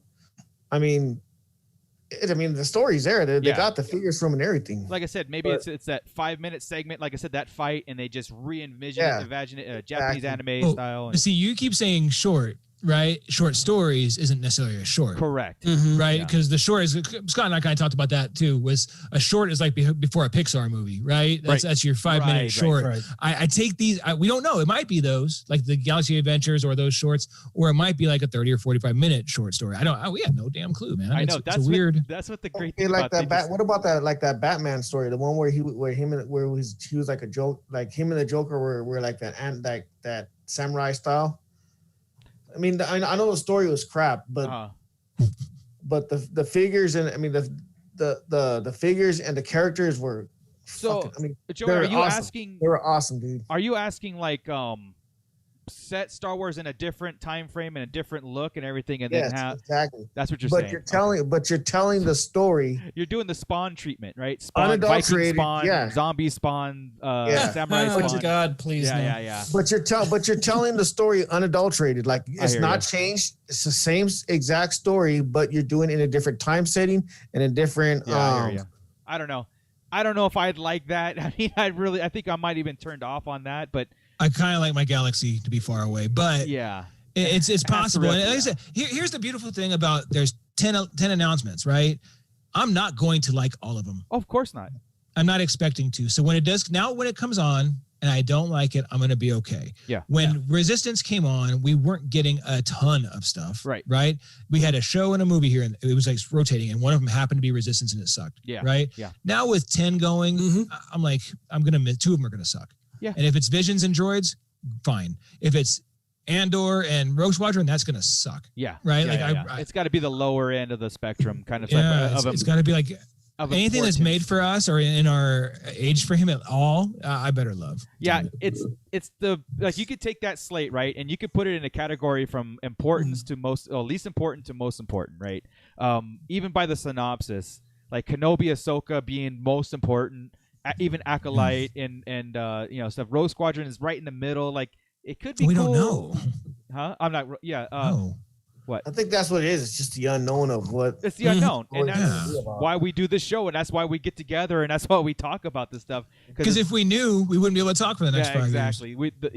And it would be spoiled for us. But I think it's all gonna have its place. Now, even okay, so like this is a good analogy. We went to Disneyland, went to Batu, right? There's nothing kiddie about that place. So as a amusement park, I don't want no kiddie, but as an amusement park person, maybe a kiddie ride is lacking. Same thing with the Star Wars shows. If you go so meat heavy, go so Star Wars heavy, there's nothing to grab onto the kids. Now, droids could be a straight up for kids, just like Resistance was straight up for kids. It even could be just like the old Droids cartoon was. Yeah. So that's the first thing that came to my head was that old cartoon. Yeah, exactly. And Disney Plus is a perfect platform for it. And there's room for Star Wars for that kind of stuff. If they came up and said, we're doing 3 shows and they're geared for 4 to 8 years old, bring it on. There's so much Star Wars Lego on Disney Plus. Yeah, Star Wars Lego's perfect. Yeah. It's the same analogy, right? You put that out there. I don't watch all those. I do watch them, but I don't watch them all like religiously. Right. Same thing. If droids end up being droid story, although it says a droid story. A droid story, yeah. It seems to me like it's going to be like one droid narrated by R2 and 3PO or an Where'd that go, by the way? Where'd a Star Wars story go? It went away from... At first, it was supposed to be an anthology, right? Or Star Wars anthology that's film. what it was, yep. And then it went to Solo, a Star Wars story, just a solo. It just abandoned that. Like, there was a rough patch there where Disney was trying to figure this role out. I agree. I believe, just like with Marvel, I think they've got it now. It's like, okay, here's the direction. We've got new Disney leadership. We're going to steer away from maybe some of the stuff because the fans have spoken. Believe, like it or not, there's a big uproar in that thing. This is what makes us money. This is what doesn't make us money. Right. And sometimes they just have to go with Can I bash something real fast? Yeah. Baby Groot. F that show. Oh, yeah. Okay. I'm not interested at all. As much as I love bashing Marvel, and it's only for fun because I like Marvel. I do too. That slate that they put up with, I don't know, garbage. That none of it really was like, this is your next series of after the whole Thanos and Avengers build. I was so excited. I was so excited for for the Winter Soldier and the Falcon, and then that was the most lackluster trailer that they showed. I honestly. And WandaVision though looks amazing. It looks like a Twilight Zone. WandaVision looks. Yeah. So I just wanted to bash that Baby Groot. Baby Groot. I get that Baby Groot existed first. No problem. For a day. Not a problem at all. But he died off about 6 months later. I've had a pop there and haven't thought about him again since I put him there. Here's Baby Groot. Here's Baby Yoda. Yeah. Yeah, don't put it. That was cheap. Cheap. Yeah. Sorry. So again, I get it. Don't get me wrong. If I was sitting there in Marvel's world and I'm like, hey, what show can I throw out there to get a whole bunch of watching and get everybody talking about me? Yeah. Oh, we got a baby too. I just wasn't really. I mean, again, Lucasfilm stole the show because of not just, like I said, with the Star Wars slate, but Willow and Indiana Jones. We knew Indiana Jones was coming, but Willow is yeah. I mean, I'm excited for that. I knew Willow was coming, but I didn't know that. I didn't know they were actually going to end up doing the Jones. I figured that was done now. We knew 5 was in production. I knew 5 was in production. Well, we knew they had talked. He agreed to do Force Awakens if he could get Jones, but that was 5 years ago. Yeah. 6 years ago when he agreed to that. He's old. Yeah. He's next. I follow Indiana Jones. I follow Indiana Jones groups regularly, and I've been seeing the ongoing updates, and it's never died. It's still been in the works. They would have been filming it this year had COVID not hit. A lot of it would have been. A lot of stuff would have been. I am like so. I think we're on the tail end of our show here. We're gonna wrap things up. I know that we did mention where's the Marvel shows? Well, the 3 of them that they did the trailers. I mean, they're fully done. I mean, so they have been working, which is I'm glad. The Loki series looks pretty cool. WandaVision looks pretty cool. That Falcon thing, I don't know, whatever. It's like secondary characters. I'm done. I love the Winter Soldier. Yeah, I think you are a bigger fan than probably anybody that I know of the Winter Soldier. Yeah, I don't know anybody who bought a Hot Toys Winter Soldier. I already sold it. I know. I was like, you told me I sold a Hot Toys Winter Soldier mall. You had a Hot Toys Winter Soldier. That's funny.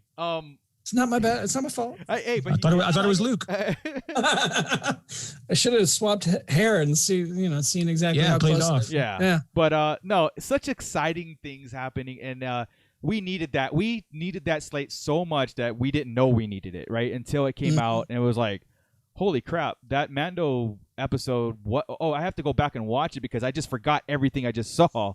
One Friday. I didn't give it a fair shake on my first watch at all. I was way too busy that day. Yeah, my mind couldn't focus. It wasn't right. I mean, it wasn't the greatest episode. It was the slowest of the season. But it is what it is, and it wasn't bad by any means. This is just like I talk about Attack of the Clones and Phantom Menace. They may be the lower end of my ranking, but I love them both. If you had this epic, huge thing going on, and then next week, you're gonna you're gonna have to like. I get Ahsoka and Boba and Bo-Katan and Slave One and blah blah blah, and they're still there to mind you, right? But Bill Burr, right? It didn't do it. They hit the brakes really hard, and that's okay. It needed it because I needed a break the rest of the day. They needed a break in that. Had they announced something like if somebody showed up, if Mara Jade, Thrawn, Windu, anybody else, any ridiculousness showed up on that episode, I would have passed out. It was that kind of day. There was no way they could have done it. So this week when everybody shows up, I can handle it. Yeah, it's going to be a showdown of the century, but also I don't think we're going to conclude a lot because again of the whole this setting up season 3 of the bigger picture kind of stuff. This is all that. They made it clear we're not going to get resolution. And I did say I hope this isn't the Iron Man 2 of the Mandalorian, and it's not. It's we're not going to get resolution, but we're going to get it next season or the next season. And it's not like. And that's why I brought up the whole Gideon thing because I'm like.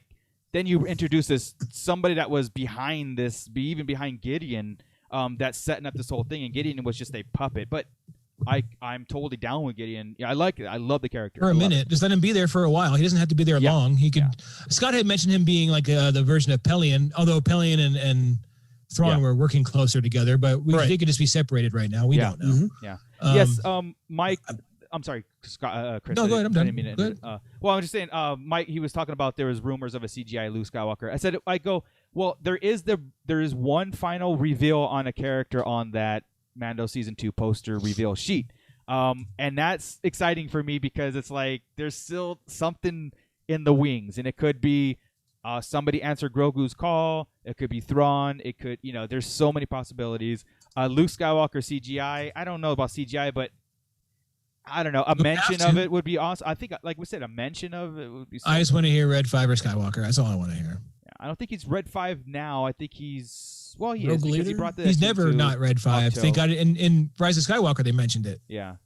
Didn't they? Yes. They did call him Red 5. Oh, they said call him Red 5. The ship. Yeah. They did. Yeah. The signal of Red 5. That's Red 5. That's Luke. Yeah. Or it ended up being Rey. But yeah, cool, guys. This was awesome. I think this is amazing. Anybody who wants to, again, check out the actual recap and synopsis of everything, go check out Hot Topics episode that we dropped on Sunday. It's on this YouTube channel. It's the last video we dropped. So yeah, the guys Chris and Scott break down synopsis and actually give you what's a series, what's a theatrical release, what's a limited series. And it's a very good listen to. And they do deep dive some of the big ones like Kenobi and Ahsoka and Rey. You guys really did a good job on that. Thanks. I wanted to just kind of recap and get a grand picture of what this all means, right? So I think we nailed it. I think we did good. I think we can get out of here and wait till next Monday for the final of Mandalorian. Oh, God. In the meantime, Wednesday, Chris has an interview with Kevin Scott. Woohoo! Scott and I. Yeah, Scott and Chris. Scott and I. We're gonna team up again. This is 3 this week for Scott and I. I'm like Scott co-piloting with me. Yeah. So we may make this a regular. But I'm down.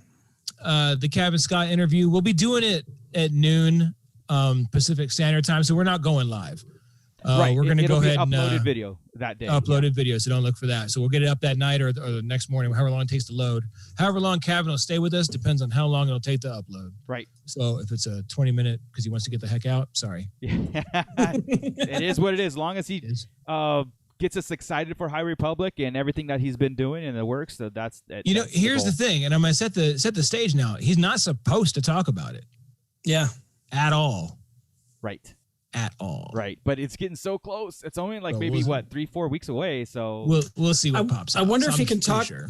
Has anything that he's done been released yet? At least in like single page or snippets or whatnot. That his snippets and his characters, I think he can talk about. Yeah, but they said nothing. They said don't talk about it. No, right. But we're gonna talk. Well, we're gonna hype it. We're gonna hype it. Yeah, I'm not gonna ask him. I'm not gonna ask. I'm gonna do the same deal. What can you tell me? Yeah, and then I'll ask 10 questions and he'll say nothing. Stories. You can ask him that. Is Yoda in your story? I'm sure he can't answer that, but yeah, we only know he's in older. Just pry it out of him. Yeah, I'm sure he'll give us everything that's out. Right? Yeah. Talk about us what's out. Just break us down because not everybody knows. Yep. We haven't broken it down to the T. It's got to get into people's living rooms at this point. Yeah, really our job has got to be ambassadors for this thing called the High Republic. You know, we want people to read this. Yeah, brother, it ain't him. It's Lucasfilm telling them. Disney's saying, I know. Still. I had to go to the mouse. They took out my High Republic question. We're pioneering this for them. So, Hey, I told them. She's like, Chris, next time, I'm a cat. Let me have it. Can you give us this one, please? If I give you this one, then you're going to want the next one. Yeah, well, yeah. That's Claudia and Tim, come on. You're going to be like, oh, blah, blah, blah, blah. Yeah, right. That's how she is. All right, cool, guys. We know how she is. Let's get out of here. Everybody in the chat room, thank you so much. It was going off. I didn't get the chance to read all your stuff, but next week, please join us back. It's going to be epic. I mean, I'm telling you, we're really going to break down that Mando and everything else that's happening in the Star Wars world. I'm hoping I'm crying next week. I hope. Yeah. It's probably going to be a therapy session. It will be a therapy session. I think I'm going to put my camera up and just leave it there. Yeah. And then whatever happens, I'll just show you later how it reacted. Why not? And I'm hoping it's 50 plus. We get all this. We get this. Yeah. I'm not going live or anything. I'm just going to sit there and chill. I'll do a reaction video. Yeah, I think. Yeah, we'll do the whole Blair Witch thing with snot bubbles and everything. So I can do that. All right, cool. Well, everybody, again, thank you very much. Hit the likes and subscribe button. Hit the bell notification so you get notified when we drop live episodes or any other episodes that we drop. Because next week is going to be our last live show, but we will be dropping uploaded shows like the Kevin Scott interview, plus whatever else that we have in store. Maybe some toy reviews, maybe some other snippets, maybe some other hot topics in between now and the new year. So, I got a couple. Yeah. So. Oh, me and Scott might have a couple. You know what? It's time to do the Attack of the Clones. Oh, we need to do Attack of the Clones. Perfect timing, guys. Yes. Perfect timing. Perfect timing. Yes. We got a gap there. So, again, hit us up on social medias. Hit us up on Twitter. Hit us up on IG. Our Facebook, Sarlacc Wake up, Joey. Central. Stay awake. Yeah, and SarlaccDigestPodcast.com. So, with that, Scott, where can we find you? You can find me at The Art of Scott Solo. Wake up, Joey. You can find me in The Art of Scott Solo on Instagram, on Facebook. You can find me in our Facebook group, the Sarlacc Digest Central. You can also check us out, SarlaccDigestPodcast.com. And I wanted to give a quick shout out to one of our new members on the Central page, Tim Van Gilder, who is a graphic designer who does these really cool Ahsoka Starbucks logos and this really cool Ahsoka's. What is that? The 501st. 501st Ahsoka's Trooper. Yes, the 332nd Trooper. I think. Yeah. And he does these really cool, reflective, shiny Mandalorian and armor helmets. So check him out. He's a cool guy too. Send me the link. And I'll post I like to support. You got it. I like to support our local artists. Absolutely. So. Absolutely. And you are Southern California. Maybe we could get him on one day. Of course. Of course. Yeah, I guess. He says it, then says, man. Yeah. Don't see me, I suck. But thank you. Yeah. I did draw something, and I was very excited that I drew it. And then I went and I got it printed, and I came back, and I'm like, that kind of sucks. It's the way of the artist. Let me see it. You know what it's like, Marco. Yes. That's why I don't do anything. You know that's why you don't see my stuff. I'm not going to post that shit. I mean, stuff. All right. That's it from me. Joey, where can we find you? You can find me in bed. Oh, really? You can find me. Why? You're already asleep. PG-13. I'm so tired. You can find me here at the Sarlacc Digest and on IG at bootlegjoe_760. And it is a great time to be a Star Wars fan. Absolutely. Yep. Before we get to Chris, I want to say, Mike reminded me, if you had backed the Razor Crest, the one that got destroyed a couple of episodes ago, but if you have backed it, there is an awesome Facebook group called We Back the Razor Crest. Go join them.